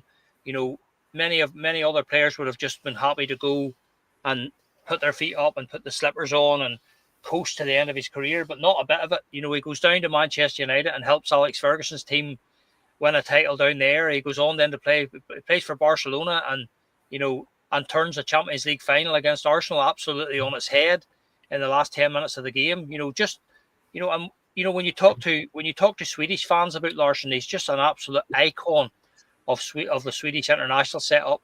The famous dreadlocks when he first hit the scenes as well. But as I say, just the biggest compliment I can pay him is that I don't care where you would have started. I don't care if you had to put 100 strikers up there and started Larsson as number 1. He would have made his way through to the end. Absolutely world-class striker, and we were very fortunate and very privileged to have him. And that's a very easy one, Scott. Yeah, of course. And look, it's very difficult to pick 10 strikers, like I said, but obviously not for some people in the chat who, just blows my mind, man. Kaiser, Larsson, obviously always going to get the jersey for the 4 Leaf Clover podcast. Just give us your thoughts on the King of Kings.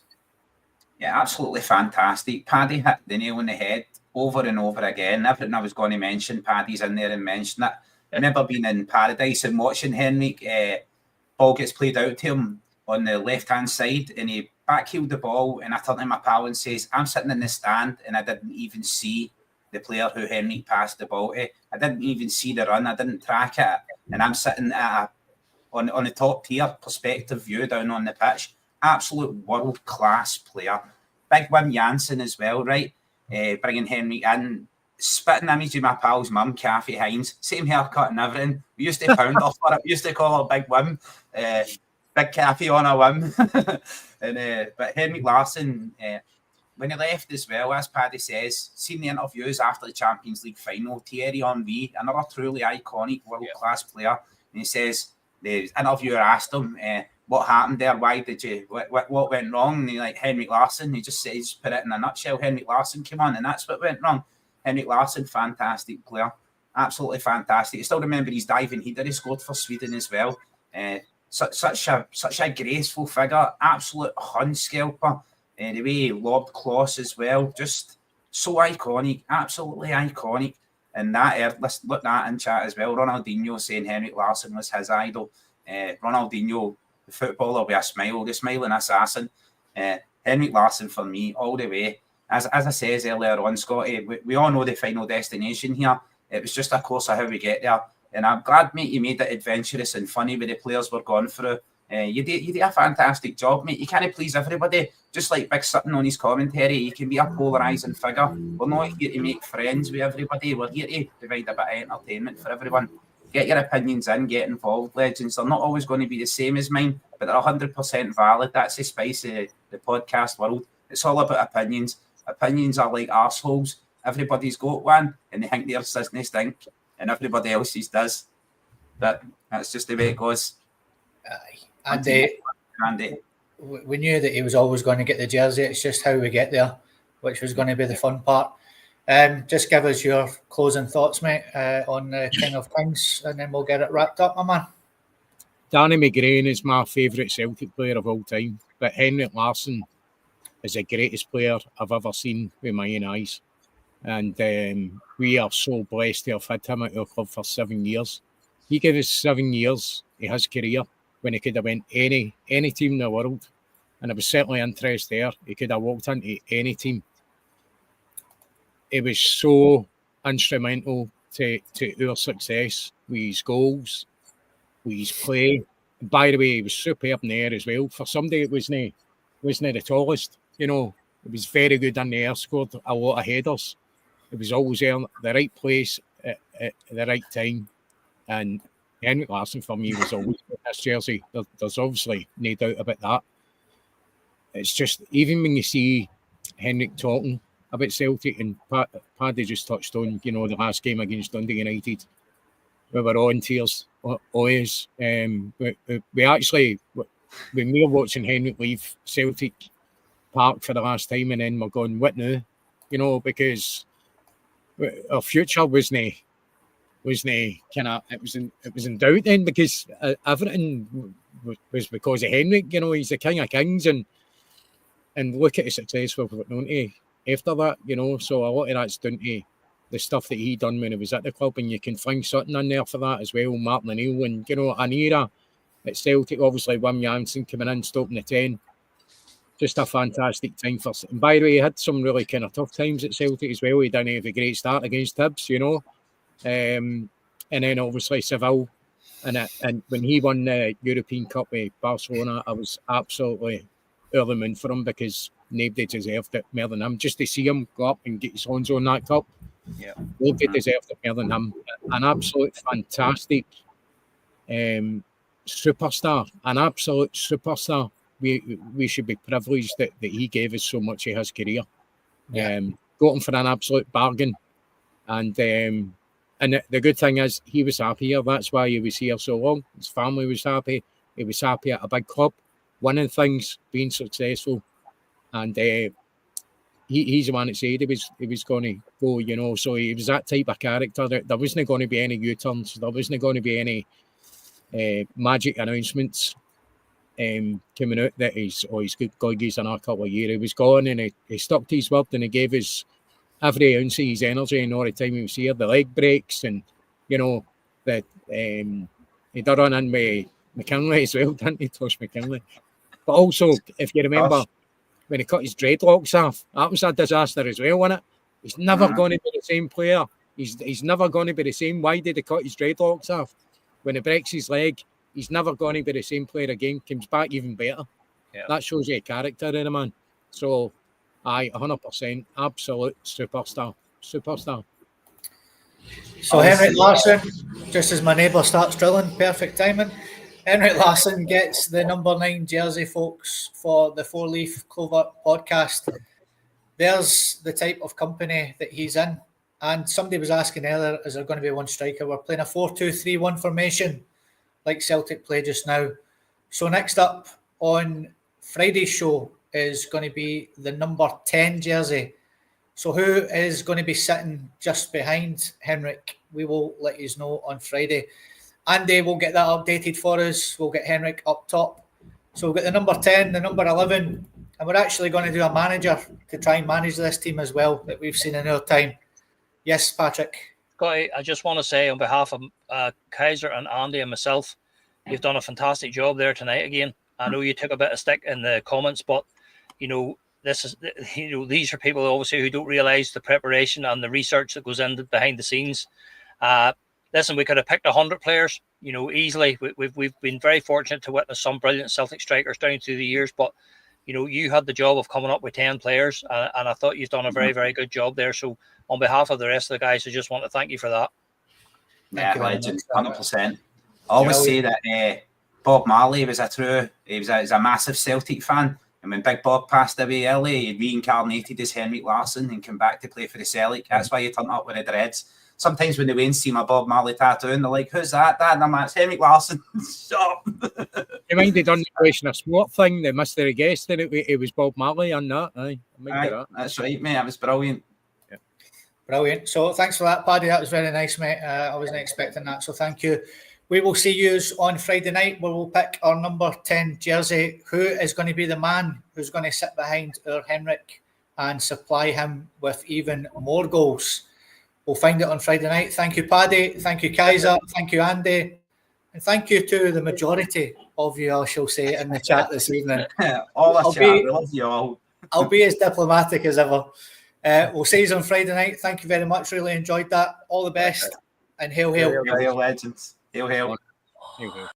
Someday you will find me carving